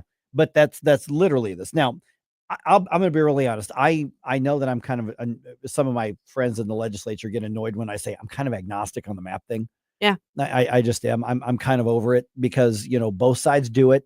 I understand the push. I think the push on both the left and the right is completely out of sync with what the redistricting should be about. Yes.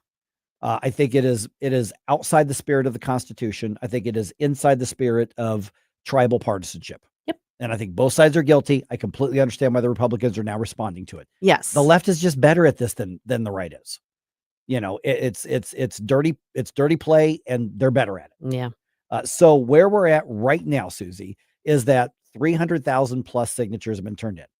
That's a lot of signatures. Yeah, 92,000 of those are in question. Yeah. And there's like lawsuits over that. Right. So let's take what I think is the most probable outcome is that I think a judge is going to rule that those 92,000 that were collected before the law was even signed and before the petition was approved, those get thrown out. Yep. And they should. Yeah, I think so too. I mean, I think that's the right thing. Well, that leaves over 205,000 signatures. Even if half of those are invalid, you're still around that 107,000 mark. Yeah. And you're not going to lose 50% of them. The reality is they have the signatures as things stand right now to put on the ballot. So what this means is that if you were really excited about the 7-1 map to give Republicans another seat, that's not the map that's going to be voted on.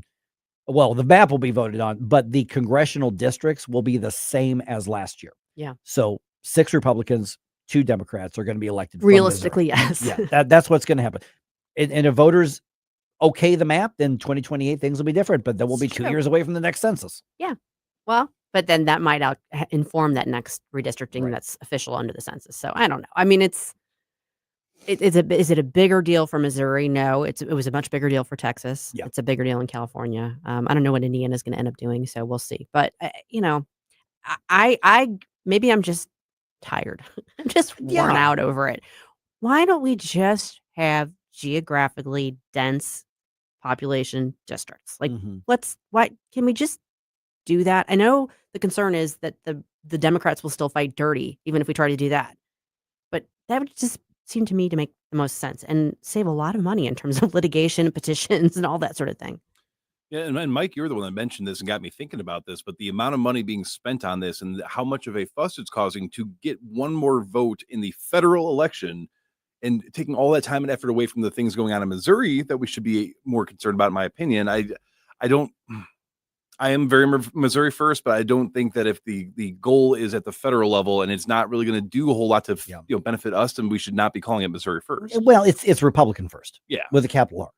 Yeah. That's what it is. And, I understand the argument. There's validity to the argument that says, that every vote is needed in Congress to stop the left-wing agenda. Yes. I totally get that. I'm not discounting it, but let's say that these reports I got, they're even close to true. Let's meet in the middle. $3 million spent on this.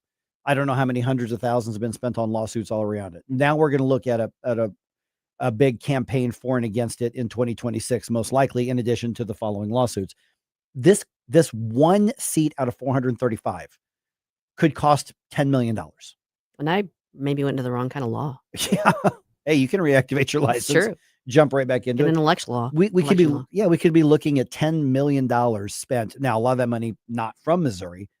All of this because the political leadership in Washington, D.C., both parties have said, find a way. Politicians pick your voters instead of voters picking your politicians. Yep. And that's what we've got. Democrats started this whole shindig. Republicans have responded. And at least in Missouri right now, it looks like the Republicans are going to fall short, but we'll see what happens.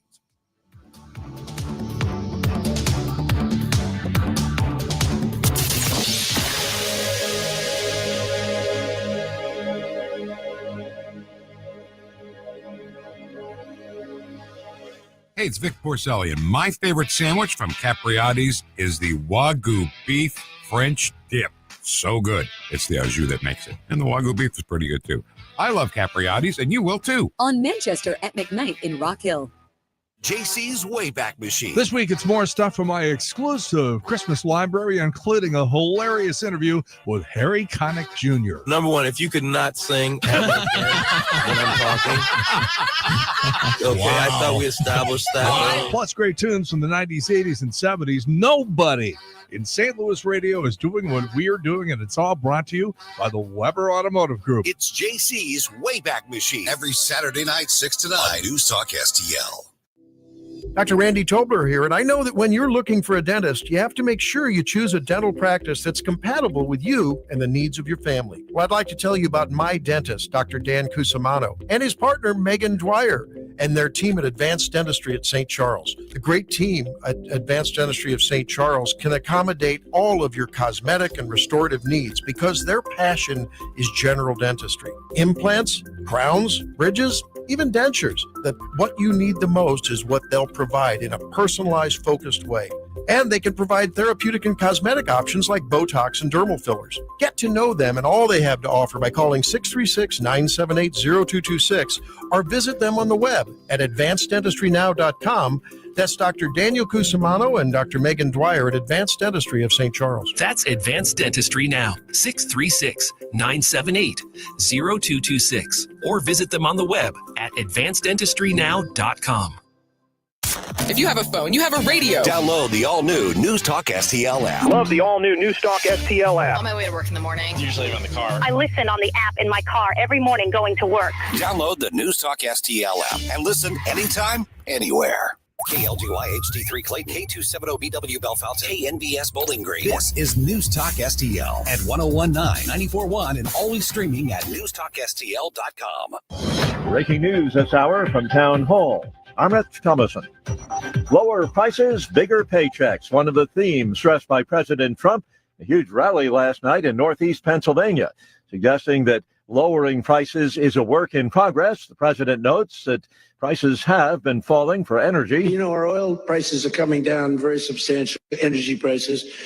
And honestly, with that, everything comes down because there's nothing nearly in the category of oil. Mr. Trump says the Democrats are right when they scream that prices are too high. But Mr. Trump says that's a result of disastrous Biden economic policy, and it's taking some time to undo the damage. The daughter of Venezuelan opposition leader Maria Corina Machado has accepted the Nobel Peace Prize on her mother's behalf.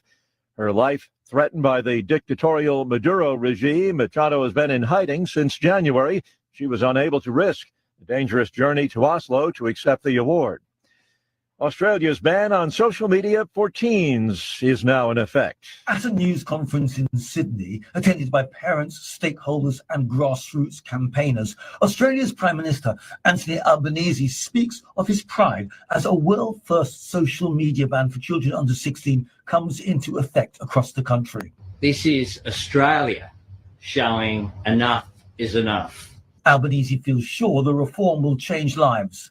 Experts have raised concerns about the enforceability of the policy. Platforms like Facebook and TikTok face hefty fines if they don't comply.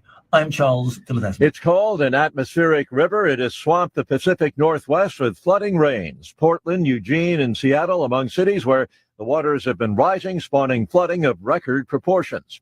Dow futures 19 points higher. The S&P futures are up 2. Townhall.com. Diabetes, high blood pressure, anxiety meds, everyone's on them. If you're a 50-year-old male, maybe a bit porky, and you may even have type 2 diabetes, $1 million of term insurance may only cost you about $200 a month. Call Term Provider. Speak with Big Lou at 800-524-4948. Big Lou will find a term life policy for you even if you have type 2 diabetes, are overweight, or have high blood pressure. Term Provider has helped thousands of people like you who think they can't afford term life insurance. To buy $1 million of affordable term life for you, all you need to do is call Big Lou at 800-524-4948. Lou will make sure the scales are tipped in your favor. Call 800-524-4948. Big Lou will answer your call and work to fit you into a term life policy that you can afford. Remember, Big Lou's like you. He's on meds too. Call 800-524-4948 or biglou.com. From the Michaels Flooring Outlet Weather Center. Meteorologist Shane Scotch with your first alert forecast. We have issued a first alert weather day as we see the potential for strong winds gusting anywhere to 40 to 50 miles per hour throughout the morning to early afternoon hours today. Then we're going to be seeing mostly cloudy skies. Temperatures continue to fall through the afternoon hours as winds continue out of the northwest, starting to die off. Into Thursday, looking mostly cloudy. Could see some light snow off to the northeast. Most of that going to be staying out of the metro, not looking at any impacts for roadways. And we're cooling into the weekend. From the First Alert 4 Weather Center, I'm meteorologist Chance Couch. This hour of News Talk STL is brought to you by Stifel, serving investors for over 130 years. Contact your Stifel financial advisor at stifel.com. That's STIFEL.com. Jamie Ullman here with the great Eric Swanson of Newstedter's Fine Jewelers, Doherty Ferry, and Big Bend. Tell me about Wow Diamonds. Wow Diamonds. We call them that because when people come in and look at the diamonds, everyone says, wow. We feature those in natural diamonds, the mined diamonds. They're perfectly cut, polished, and proportioned. Not all diamonds come out of the cutting process the same, and ours are perfect. That's why they're called Wow Diamonds. Newstedter's Fine Jewelers right there at Doherty Ferry and Big Bend, wowdiamonds.com. This holiday season, help Feed My People fill the shelves. News Talk STL and the STL County GOP are partnering for an annual food drive, November 10th through December 21st. Drop off your non-perishable food donations at all Bartolino's restaurants, all Chris's Pancakes and dining locations, and all 3 Michael's flooring outlets, or at the News Talk STL studios. Hey, it's Chris Arps, and together, we can make a difference for families in need. Visit NewsTalkSTL.com for complete drop-off locations. Mike Ferguson. Is there anything in your life that is not Trauma Olympics? Susie Moore. Get out of here and stop playing victim. Get up, St. Louis. There's no crying in baseball. Mike Ferguson in the morning on News Talk STL. Get up. This is your cousin. All right. Illinois' governor doubles down on his fight against the feds and his fight for illegal aliens. Wow. That's where he's going with this. All right. And an area college renames its sports team, but just for a little bit. It's kind of funny how much media attention this is getting. It's just kind of different. It's a very bizarre entire story, to be honest. I mean, the more I think about it, the more I'm questioning, like, who was the one that pitched this? And then who was the one that approved this? Yeah. But you know what? We're talking about it. So we're giving them a live. I don't know. I'm curious what people think about it. It is 8:05 right now. Let's go ahead and get one more news dump in today. Successful dump. Wake up, America. It all worked out. They get all the news. The morning news dump. Okay. So by the way, that discussion about the new Missouri congressional map that's now in limbo, at the very least, we're going to have a conversation with State Senator Nick Schroer about that around 8:35. So he's likely got more details and more insight into what's coming down the road than we do. So 8:35, we'll have that discussion here. Okay, the U.S. Senate this week, they are going to vote on 2, not 1, but 2 competing healthcare proposals. Here's the story. With COVID-era healthcare subsidies set to expire, senators will vote on a Democratic bill to extend the ACA tax credits for 3 years. This vote was promised during the government shutdown, but it lacks the bipartisan support needed for passage. Republicans have a plan that would replace the subsidies with new savings accounts. It, too, is likely to fail. As a result, millions of Americans are bracing for more expensive healthcare coverage. Greg Clugston, Washington. And another way to say that is that people are bracing to deal with the full frontal reality of Obamacare and what it's done to our cost of healthcare. Yeah, it's going to be interesting to see where we go from here, because on the one hand, I don't want to see just another continuation and extension of all that. But at the same time, I'm not really seeing a whole lot that's going to be attractive enough to the opposition to really get them on board with it. Yeah, I mean, we're trying to pay the cost and pay the bills of a terrible, terrible economy and country changing decision that is Obamacare. And so one of the arguments, the mindset is, well, we've just gone too far. We got to figure out how to manage it. Instead of what we should be doing is saying, how do we dissolve this, get rid of it, and replace it with something else? And I don't like the idea that, well, we got to go to the federal government for it. Federal government's got to have some kind of system, and that's why the argument, what's your plan? How about the plan is let the free market drive costs back down? Either way, of either of these two things that Greg described, the health insurance companies and the pharmaceutical companies come out like a bandit in both of them. Mm-hmm. So none of this is about us. Yeah, I mean, part of the solution is also if Americans took better care of themselves, then that would reduce some of the burden. But once you get government involved in any program like this, and the insurance companies are the ones that are able to rake up the prices, I mean, we need to start getting more power to both the provider, the actual healthcare provider you'll be seeing, as well as the patient themselves. Mm-hmm. Okay, Illinois Governor J.B. Pritzker signing a bill into law that prohibits, at least that's what they're saying, is prohibits federal immigration authorities from enforcement actions in or near courthouses and some other specified areas. So the governor, celebrating his signing this, says he's standing up to the big, bad, mean old feds. Illinoisans, in the face of cruelty and intimidation, have chosen solidarity and support. That should not be overlooked. Donald Trump, Kristi Noem, and Gregory Bovino tried to appeal to our lesser instincts, but the best of us are standing up to the worst of them. Okay, so two things. One, that is a presidential campaign stump speech. Oh, yeah. That's the way that's written.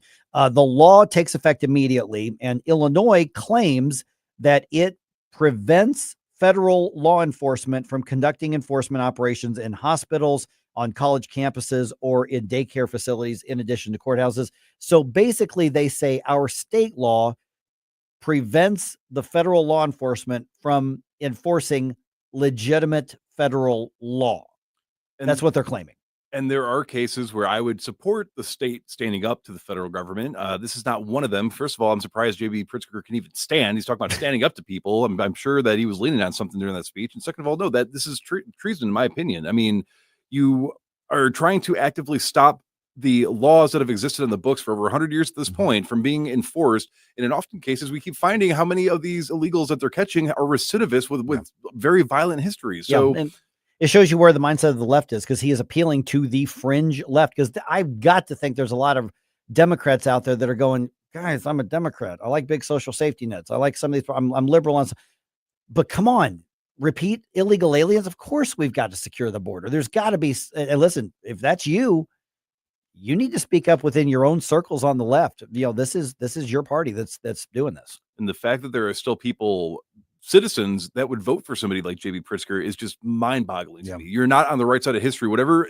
grandiose hallucination you're having about where your place in history is, it's not there, J.B. Yep. All right. The Trump administration facing a lawsuit seeking the immediate release of memo and other information that provides the legal justification that the administration says basically justified the U.S. military strikes on suspected drug boats. Reporter Bernie Bennett's got more. The lawsuit was filed by the American Civil Liberties Union, the American Civil Liberties Union Foundation, and the Center for Constitutional Rights. The Department of Justice, including its Office of Legal Counsel, Department of State, and the Department of Defense, now named the Department of War, are listed as defendants. In the lawsuit, the ACLU said it was seeking the immediate release of the legal opinion authored by the Office of Legal Counsel concerning the U.S. military's claimed authority to carry out lethal strikes on civilian boats that the U.S. government asserts are carrying drugs. Bernie Bennett in Washington. And by the way, in a recent interview, the president says he is open to military strikes, as in missile strikes, in Mexico, Colombia, and also Venezuela. That is a whole different thing when we're talking about bombing or hitting missiles in sovereign nations. Yeah, I'm not the biggest fan of the way that these boat strikes are going, but if we're going to shift focus to some of these compounds that are in Mexico where the actual narco terrorists are at, I could probably find a way in my heart to justify those. All right. The U.S. military can resume the purge of gender dysphoric members. Ooh. Yeah. So a federal appeals court stayed a lower court's ruling, and that decision now allows Secretary Pete Hegseth to implement the policy of discharging servicemen and women who claim to be the opposite sex. The ruling was a split decision, with 2 Trump appointees ruling in favor of the policy.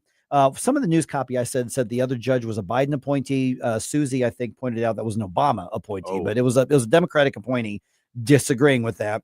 GLAD Law and the National Center for LGBTQ Rights say they will appeal. And let me just do a little side note on this. You'll notice that I don't use the same copy that you see on all of the news, including the conservative news, when they say, because basically what this copy was saying is that the Department of Defense / War, Pete Hegseth, can now remove transgender military personnel. Transgender is not a real thing. So I don't use that term. There's gender dysphoria, there's mental illness, there's, sexual kinks, there's whatever it is for you all. But I think we need to get back to demanding we use words that reflect truth.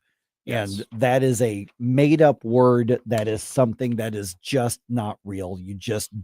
You cannot, you can live however you want. If you're an adult, hey, I'll fight for your right to live however you want, not to inflict that on other people. People have the right to stick with truth, but I don't use that word. There is no single transgender person in history or alive today. yeah, biological sex is absolutely a reality. We can quantify and we can observe that. Yeah. Gender is a made up feeling. And if the soldiers really want to serve that bad, I mean, I'm not saying to force people into the closet, but if you want to be a service member, but you also have this sort of thing going on, I don't see why you have to out yourself. I'm not, we're not hooking people up to lie detectors and asking them questions. Right. It's just maybe wait till you're out of service then.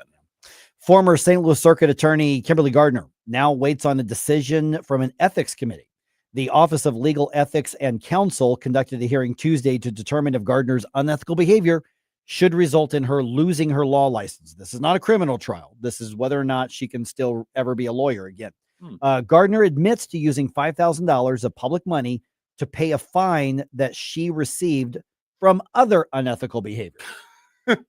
So her attorneys argue that she shouldn't lose her law license because she wasn't aware that what she did was against the law.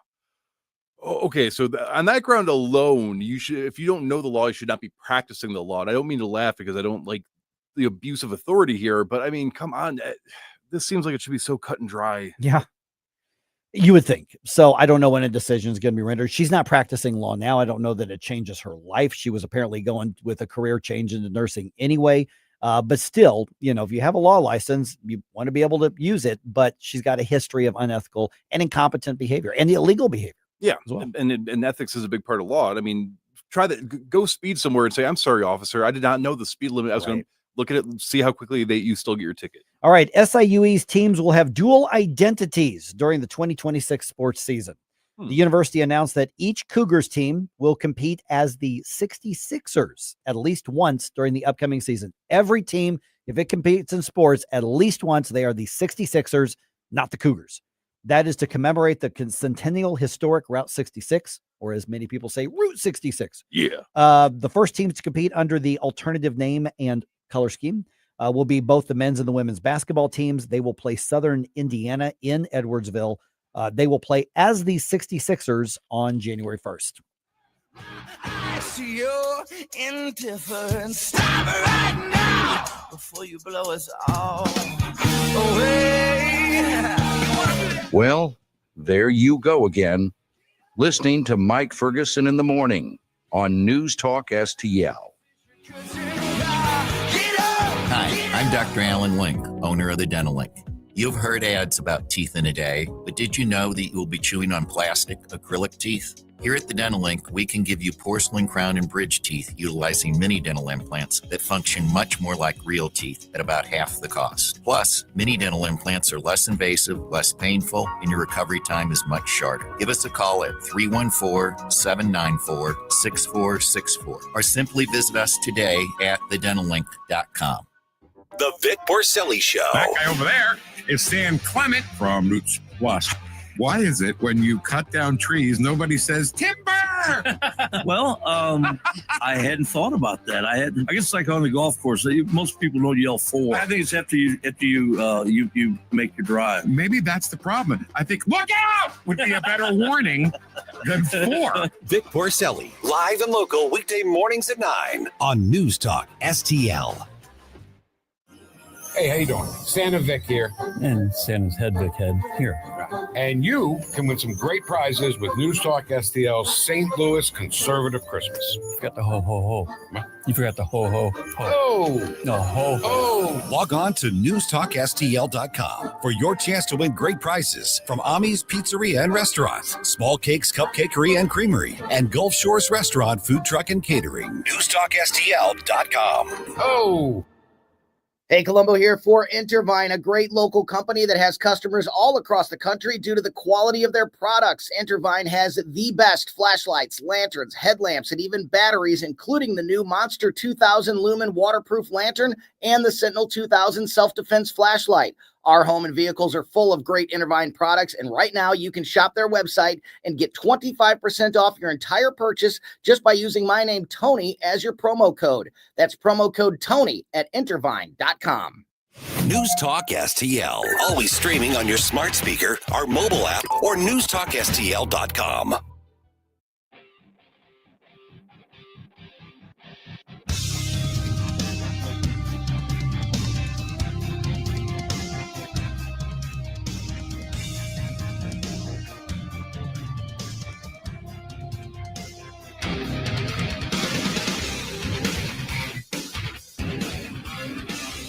The Mike Ferguson Show is one of my favorite programs.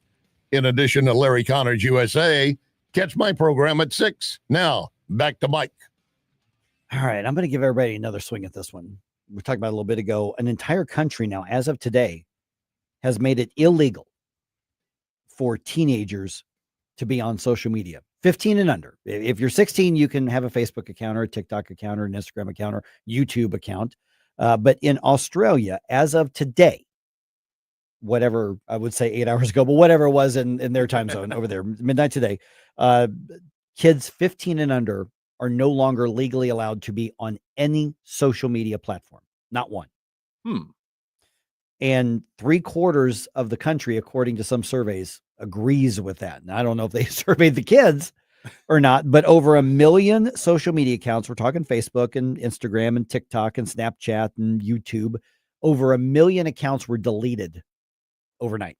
Wow. Over 1 million gone like that. And so the law, couple different reasons. One, they say kids are not socializing. They're not getting face to face. They're not going outside. They're staring at their darn phone the whole time. We got that here. Yeah. And so they said we have to reintegrate, kids from a societal basis. Also, there's obviously a lot of toxicity on social media. We see the negative effects. There are some good things on social media. Social media is a tool. It can be good. It can be bad. Depends what you want to make of it. But there's a lot of bad out there. So then there's a couple. So basically, I see two questions here, Jerome. And let me know what you think. Send us a note on social media or give me a call, 314-912-1019, whatever you want. And so here's what I'm thinking. Two questions. One, should kids, even at those ages, be kept off social media, period, overall? The second question is this really the job of government to pass a law in a criminal code? Because if a social media platform is caught giving a kid a handle, an account, they can be prosecuted and fined for this. And so you're looking at actual criminal damages for this if they do this. So one, there's the good or bad kids on social media. Two, role of government. Yeah, and that's the duality. Because internally, to me, I mean, I don't like the government being involved if they don't have to. And I think I can count on one hand how many times I think the government should actually be involved with anything. But on the other hand, we do have an issue with poor parenting, and we do have an issue with the fact that a lot of social media is intentionally designed to be as addictive as possible, to be as time consuming as possible. And we've seen an evolution in some of these online communities, like the FBI Director Kash Patel's been pointing out, 764, they are a teen-based group that horrible, evil. I mean, it's disgusting what they're up to. And these are, again, tweens that are the ones that are the heads of these groups trying to prey on on children. So on one hand, if you're not going to raise your kid and there is a valid, and I'm not saying that this is maybe the argument, but if there is a valid reason for national security and the public safety element of it, then maybe that is a time when government can get involved with it.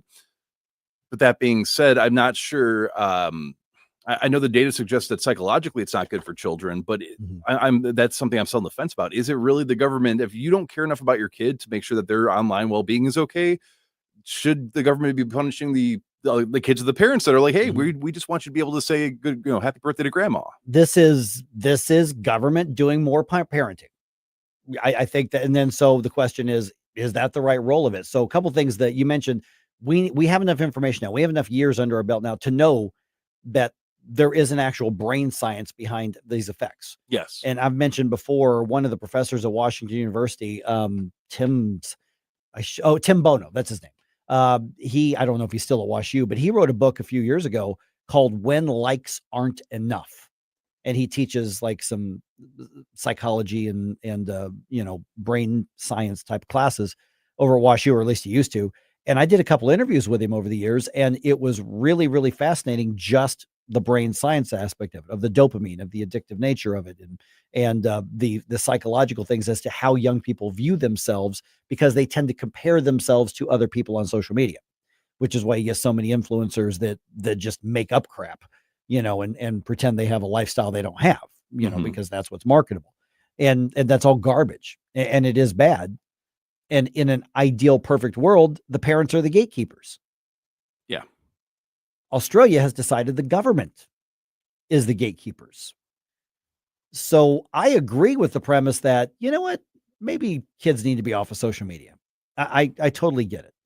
But the libertarian in me, the conservative in me, always worries about government overreach, even if you're trying to do a good thing.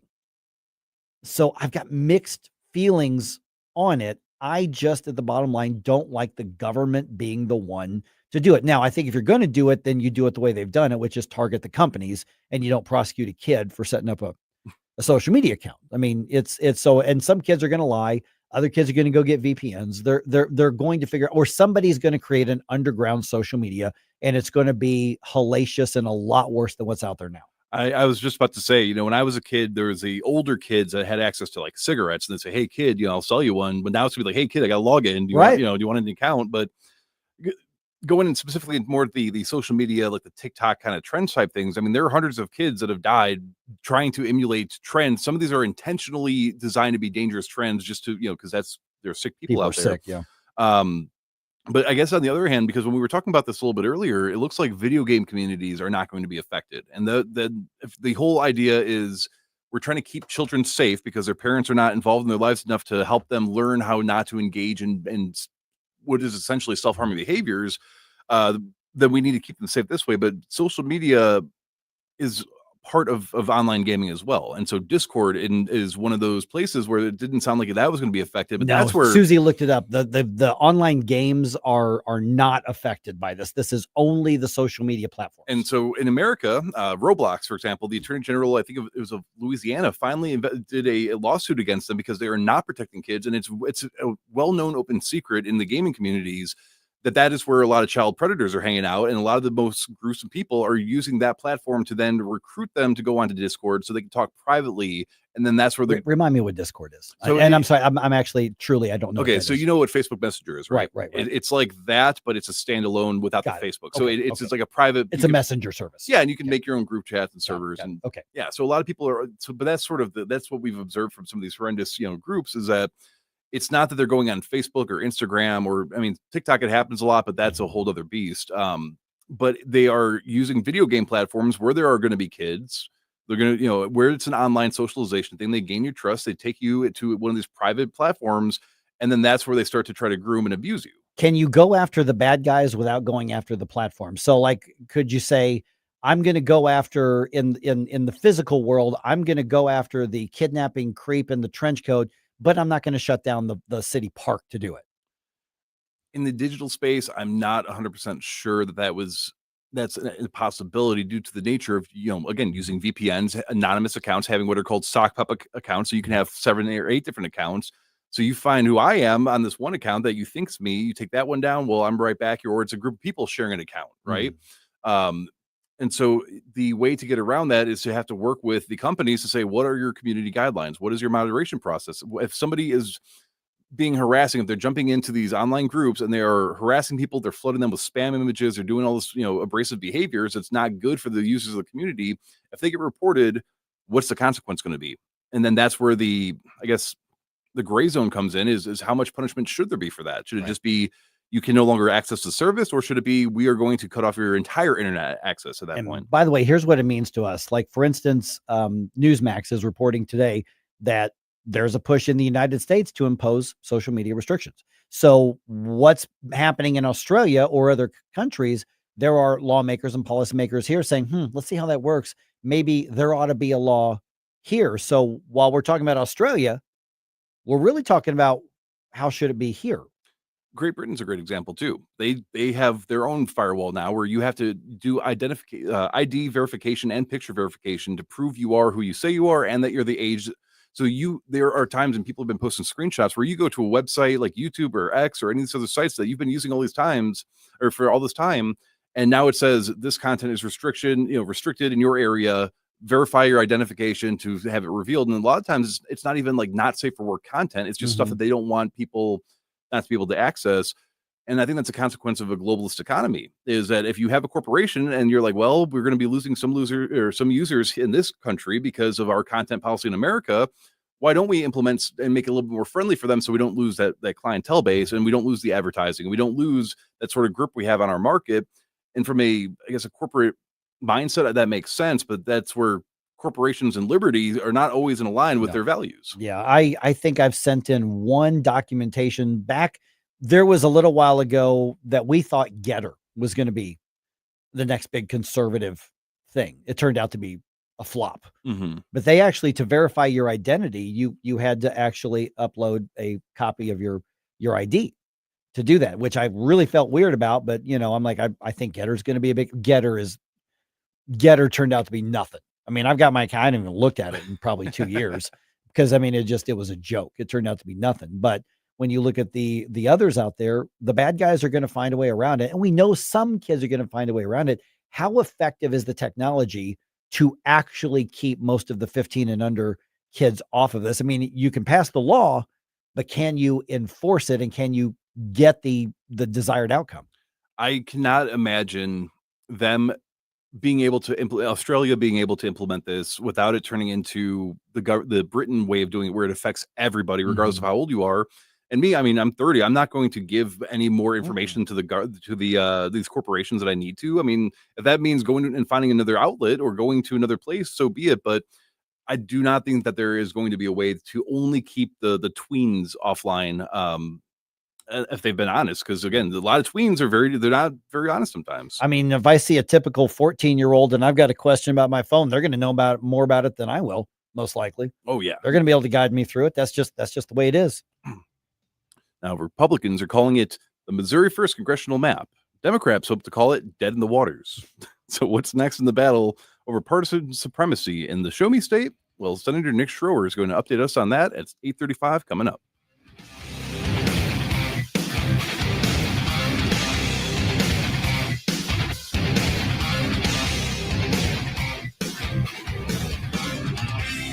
From the Michaels Flooring Outlet Weather Center. I'm meteorologist Shan Scotch with your first alert forecast. We have issued a first alert weather day as we see the potential for strong winds gusting anywhere to 40 to 50 miles per hour throughout the morning to early afternoon hours today. Then we're going to be seeing mostly cloudy skies. Temperatures continue to fall through the afternoon hours as winds continue out of the northwest, starting to die off. Into Thursday, looking mostly cloudy. Could see some light snow off to the northeast. Most of that going to be staying out of the metro, not looking at any impacts for roadways. And we're cooling into the weekend. The First Alert for Weather Center, I'm meteorologist Shan Scott. Fox News commentary with Guy Benson. Next. I'm alpine skier Michaela Schifrin. I've won the most World Cup ski races in history. But what does success mean to me? Success means discipline. It's teamwork. It's the drive and passion inside of us. And it's why Stifel is one of the fastest growing global wealth management firms in the country. If you're looking for success, surround yourself with the people who will get you there. If you're an advisor or investor, choose Stifel, where success meets success. Stifel Nicholas and Company Incorporated. Member SIPC and NYSE. Past performance is no indication of future results. Investing involves risk. Consult a financial advisor before making any investment decisions. Here's Guy Benson. There is a certain type of immigrant who gets like this generational life lottery ticket to come to the United States and to build a life here. And yet they seem to devote themselves to whining and griping about all the sins of this country and all of our flaws, real and made up, criticizing us, talking about all the racism and systemic whatever. It's like, look at what you've been saved from. I think gratitude as the overwhelming factor is in order. Not saying you can't have opinions, you can't be critical in any way, can't strive to improve our society or whatever, can't run for office. I'm not saying that. But I feel like just an overwhelming love of the country and gratitude to be here should be leading the way, and that is not the case. For more commentary like this, go to foxnewspodcast.com. Looking for an underwater adventure or a scaly new friend? Dive into Tropical World Pets on Watson Road. For 32 years, this family-owned wonderland has been St. Louis's go-to destination for all things aquatic and reptilian. With over 7,000 square feet of aquariums, we're home to the area's largest selection of freshwater fish, including rare cichlids you won't find anywhere else. But that's not all. We've got tarantulas, snakes, and lizards galore. Tropical World Pets, 314-849-4020, or visit twpstl.com. I'm Dr. TJ, owner of the Institute of Natural Health, co-owner of Optimal Nutraceuticals, and the host of Wellness One. Wellness One is designed to cut through the nonsense and provide you common sense science-based information regarding health and wellness. On the show, we discuss topics like thyroid health, gut health, hormone optimization, and many others. Our show airs Saturdays at 10 a.m. and 2 p.m. and Sundays at 11 a.m. and 3 p.m. right here on Newstalk STL. And you can visit us at inhstl.com. That's inhstl.com. If you're living with diabetes and using insulin, you know the pain of pricking your fingers over and over again. By wearing a small remote device called a continuous glucose monitor or CGM, you can reduce the pain of pricking your fingers right away. If you're testing your blood sugar 4 or more times per day, injecting insulin 3 or more times per day, or using an insulin pump, call the Diabetic Health Hotline today. 800-515-2380. That's 800-515-2380. Paid for by U.S. Med. If you have a phone, you have a radio. I listen to News Talk STL on the app driving to work. Download the News Talk STL app. You got to get the News Talk STL app. Love the app. Can listen anywhere in St. Louis. And listen anytime. News Talk STL right on my phone. Anywhere.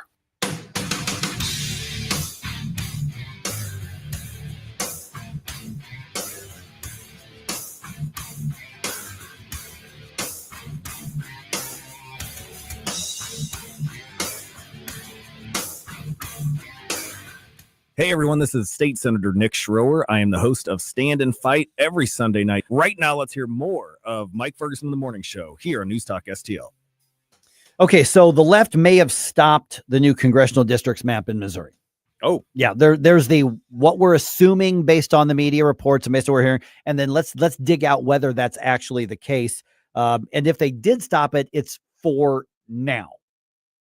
So this is not the end of the battle. I don't think it's the end of the battle. And we are now joined by State Senator Nick Schroer, award-winning State Senator Nick Schroer, I may add as well here. First appearance since his national award, because, you know, he's got agents now and there's a security detail and we've got to be, we've got to be vetted and all this sort of thing. Now, Nick, okay, so let's go through what is and what is not, or what maybe, because there's so many different angles to this. So the People Not Politicians group, the left-wing group, they turn in 300,000+ signatures. Even if the 92,000 that Denny says, or Secretary Hoskins says is invalid, and I think he's right, it looks like they've still got that 107,000 valid signatures. As we understand the law to it right now, we're under the impression that this puts this on the ballot in 2026, and by default keeps the same maps for the 2026 elections until voters decide one way or the other. What's accurate? What's not? What's in the middle of that from a law perspective?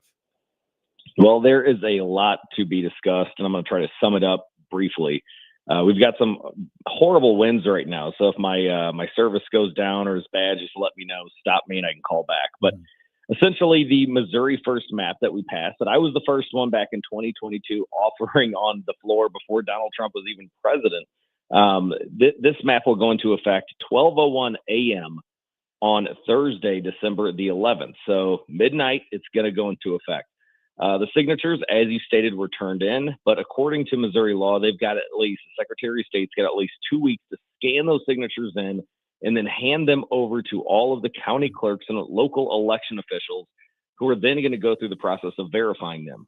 On or before December 23rd, the Secretary of State, I believe, is going to have those signatures scanned in to give the local authorities access. Now, this is where it gets a little bit goofy. Missouri law states that these clerks and election authorities have until July of next year, like towards the end of July 28th of next year, to verify these signatures. But the federal court, there was Judge Limbaugh who said, hey, this case that the Attorney General filed was not ripe yet until the signatures are verified. So we could hear next to nothing for many months until we get close to that July or August timeframe. And then I think you're going to see the Attorney General filing a lawsuit saying, well, wait a second, the Constitution clearly lays out with redistricting that the legislature is in charge of that. And there's no mechanism whatsoever for the people to have a referendum on that like they do with certain types of legislation. This is wholly separate and aside. It's entirely different than passing a policy bill. And there's a strict process laid out in the Constitution, and even lots of case law that is on point with the redistricting process. So I think the Attorney General around that time is going to file her lawsuit again, saying that this is the wrong mechanism. This is unconstitutional to allow them to do this. And this is going to be on top of the whole process of verifying the signatures. with those signatures, like you've laid out, you've got the signatures that were collected prior to this thing even being relevant. And then you've got all of the chaos that ensued with videos from Congressman Mark Alford, Mike Moon, many others, grassroots individuals, even some of the workers that have come forward saying, yeah, we didn't hand out all of the evidence that we were supposed to, all of this proof of what we were trying to do. So there's a lot to be said as to whether this is going to ultimately be the map that we have after next year. But for the time being, at least until July of next year, the Missouri First map is going into effect. Yeah, see, and that's what's being reported.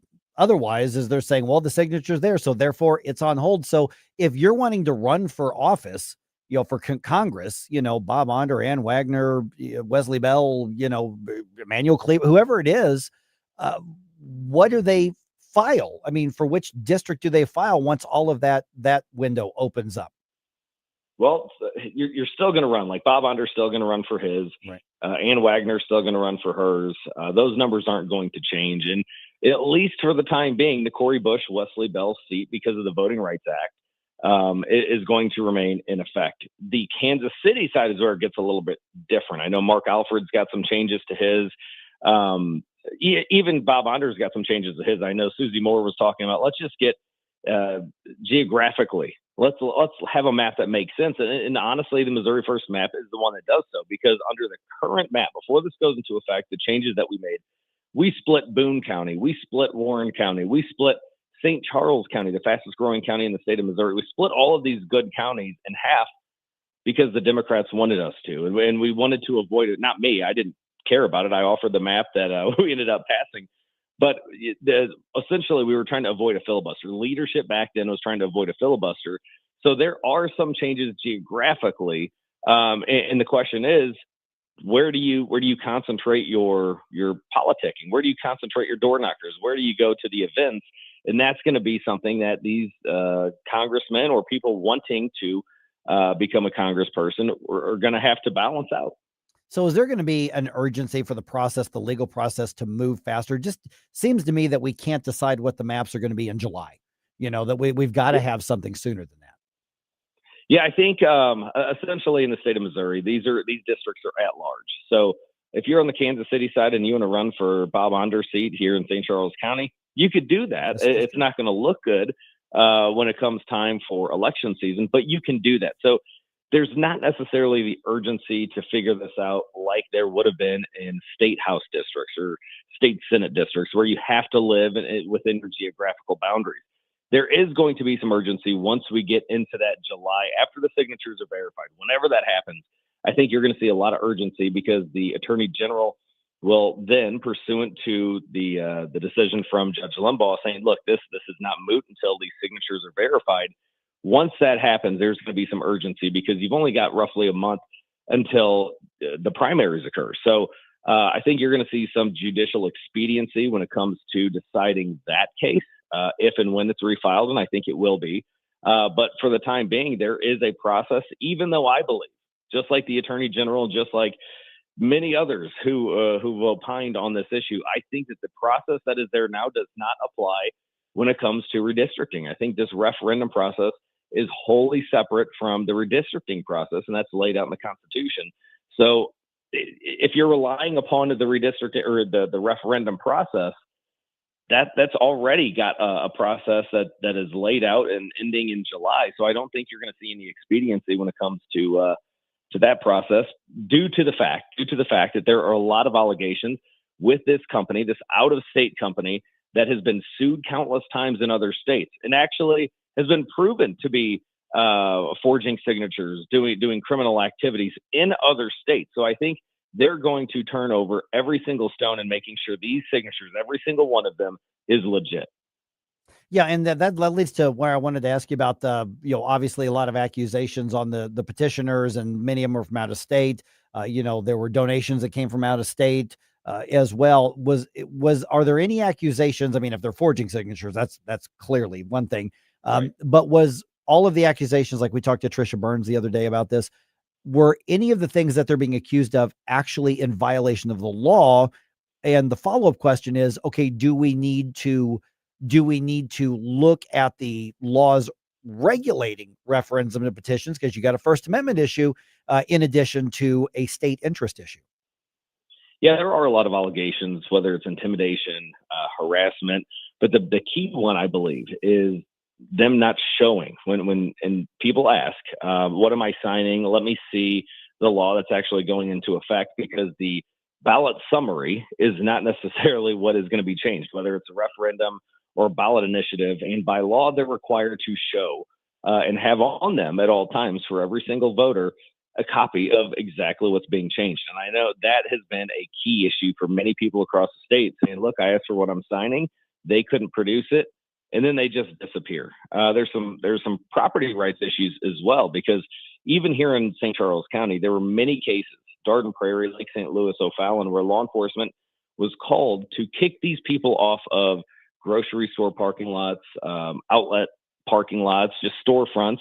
And by the time they got there, they're gone. But the question is, are those signatures that they collected at that time while they were breaching private property rights, are those going to be valid? So there are a lot of legal questions here. This company knows exactly what they're doing. AMT has come from out of state. They've come into all of these different Republican states trying to overturn what we, the people, we voted in elected officials here in the state of Missouri. We have a supermajority Republican Party.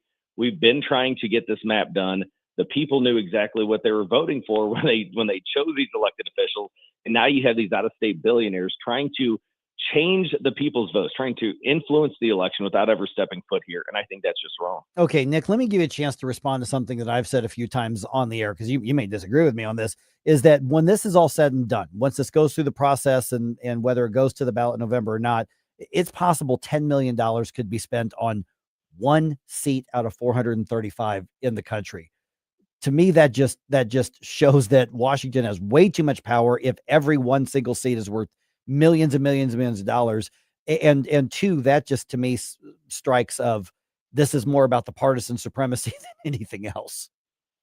Well, there are a couple cases that I've been involved in, some with Rick Pogue, where we have to set a precedent, and it's all principle. And when you look around the United States, the Democrats are continuously fighting us with a different set of rules than what we have. And it takes one state with courage to stand up and say, we're done taking this. I know Texas is doing it. Indiana's in the process of doing it. We've done it, stepping up, saying, oh, if you guys want to fight fire with fire, we're going to do the same thing. And ultimately, those little brush fires of liberty that are set in all of these states that are growing a spine, it's pushing all of these other states to do the same thing, or at least start questioning, yeah, maybe we can punch back. Maybe we don't have to turn the other cheek when we're getting acid thrown in our faces time and time again, and our constitutions are being shredded. So I do think, yes, this is going to cost. That's what our legal system is there for, to fight fire with fire. And they're playing by a different set of rules. They're operating using a mechanism that's not meant for this process, not meant for redistricting. And, regardless of whether it's my heartbeat bill that I passed back in 2019, or the new Amendment 3, or this ballot process, or the initiative petition process, they're always going to challenge what we're doing. And it's not necessarily Democrats in the state of Missouri. It's the Democrats that are outside of the state of Missouri. Some are even in Switzerland funding this thing. So at some point, we're going to have to stand up. We're going to have to stand and fight, not just Sunday nights between 6 and 8 p.m., but, every single day that we, take that oath of office and go into the Capitol, there's targets on our back, figuratively. And you know what? Go to my social media. There are people wishing me death on a daily basis that I've had to turn over to law enforcement. And it just comes with the territory. We're going to have to stand and fight if we're going to change the tune in politics. Yeah, that's a fair answer. That's fair response to frankly, me. Okay, we're a little over time, but let me just grab another minute here, Nick. The argument that we're seeing, social media, mainstream media, like, independent, the Missouri Independent, follow them on Blue Sky. So funded. Yes, exactly. So the argument, here you are, you Republicans, you are subverting the will of the people, 300,000 signatures. Why can't you let the people speak? Here you are. And they talk about Amendment 3 and all the others, the Rowden Amendment, which is what I call it. But they're like, there you are, subverting the will of the people. So in this particular case, what's the talking point that Republicans and conservatives can have to respond to that accusation? Well, it's the same one every single time that one of these referendums pop up. Right? Remember Clean Missouri? dirty mode that we used to call it. I mean, people had zero idea what they were signing. And I know in my previous House district, a ton of people we had to send to the Secretary of State. And essentially, once we educated them on what they were signing, that's one of the changes that we made, that you have to hand over all of what is going to be changed, not just on the ballot. They overturned that, and we gave it back to the people to vote on. Look, the people, again, back in 2022, we kept pushing for this. There was a lot of talk, even going into my Senate race in 2022, that we would try again. And we had the ability to do it again once we had new leadership. That new leadership came, and we're going to continue to fight. If the people are sick and tired of what they're seeing in Jefferson City, they've got two choices. Elect people like me who are going to change and give you the actual conservative movement that you want. And I think that's what's going to happen. Or they can start voting for the Democrats who want to allow people to change their sexes at 10 years old and allow men and women's bathrooms and increase your taxes like we're seeing in New York, and the list goes on. So there's the closest to the ground, the ones closest to educating voting on are the Republicans. Yep, and there's the wind that's messing with the connection there. So, Nick, appreciate that. Obviously, Stand and Fight and St. Charles Patriot Radio this weekend here on News Talk STL as well. Nick, appreciate the update. God bless you, boys. Have a good week. All right. Yeah, and that was a fair answer to push back against my question, which is what I do here. You know, that was a good answer. I mean, it was. And so I think a lot of people who are not really passionate about Republican or Democrat, I think a lot of people are frustrated with all of the chaos. Yeah, it's never a good look. But what is good is that every Friday we play your Flashback Friday 80s themed bum music requests. So go ahead and send me an email to Jerome at NewsTalkSTL.com, as well as the time that you usually listen, so you can actually hear when we play your request.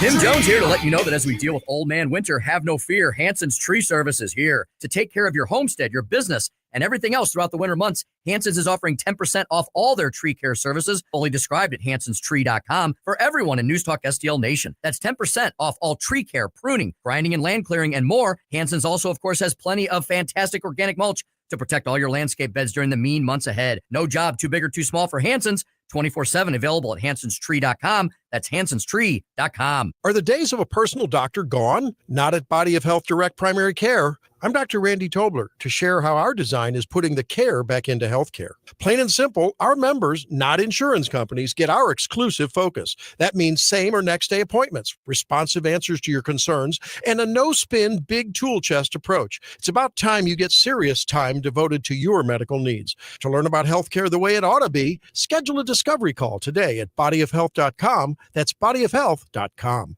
If you're worried about losing your health insurance through Medicaid, we have great news for you. New government regulations have expanded the Affordable Care Act. And now you may qualify to get health insurance for you and your family through the Affordable Care Act. Call now to learn if you qualify.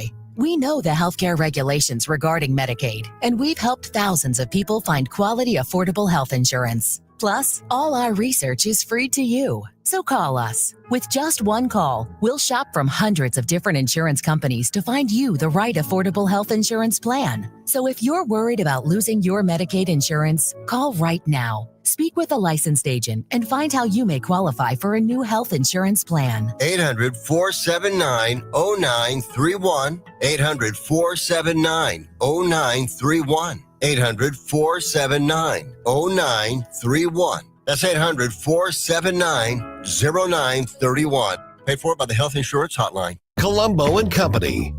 Redistricting back at the forefront of local news, along with the latest push for a statewide red flag law. We'll discuss Wednesday with Mo Political Insider Rodney Boyd, plus Danny Define and Closest Cabinet. Live and local, weekdays at 2 on News Talk STL.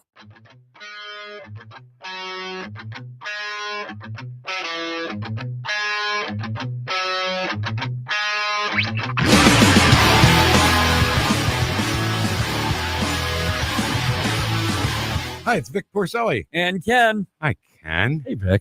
Ken and I are on every Monday through Friday here on News Talk STL. Right now, you're listening to Mike Ferguson in the morning on 101.9 and 94.1 News Talk STL. Whoosh, my morning people.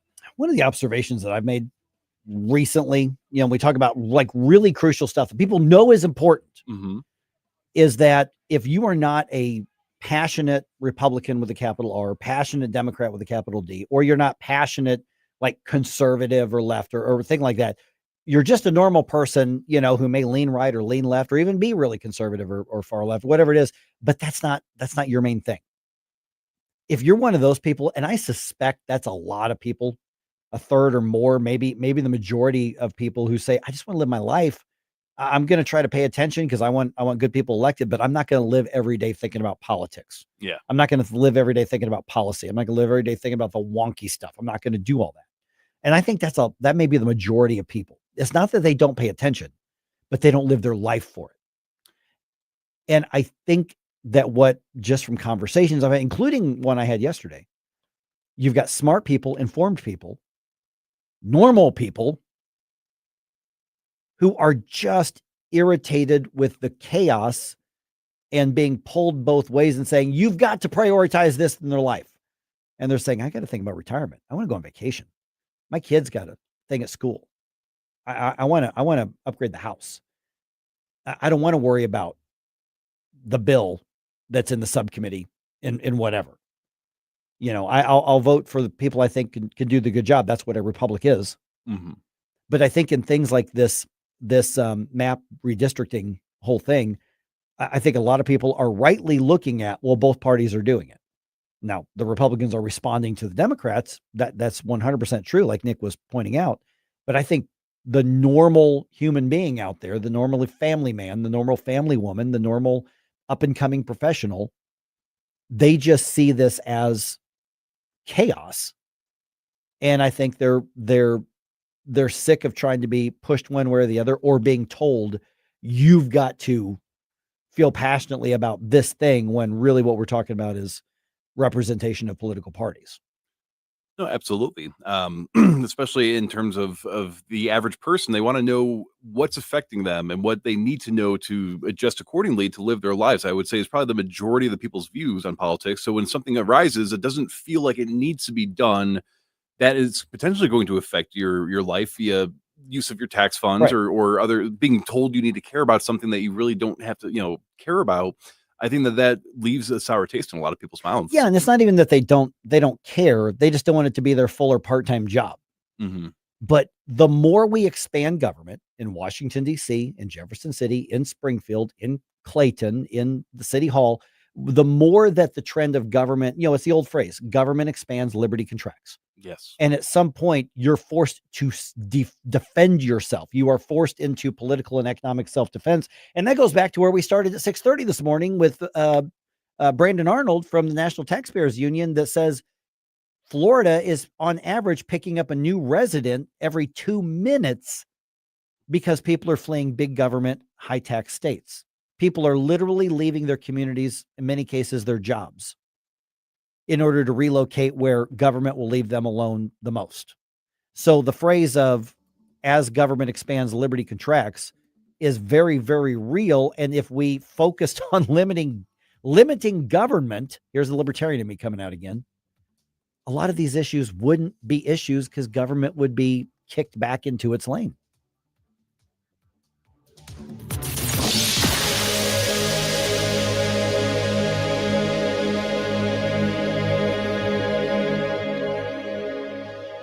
Rhino Shield is engineered to outlast paint, formulated to outsmart the elements. Rain or shine, sleet or snow, mold or mildew. Our home exterior coatings intelligently designed to stand up to Mother Nature.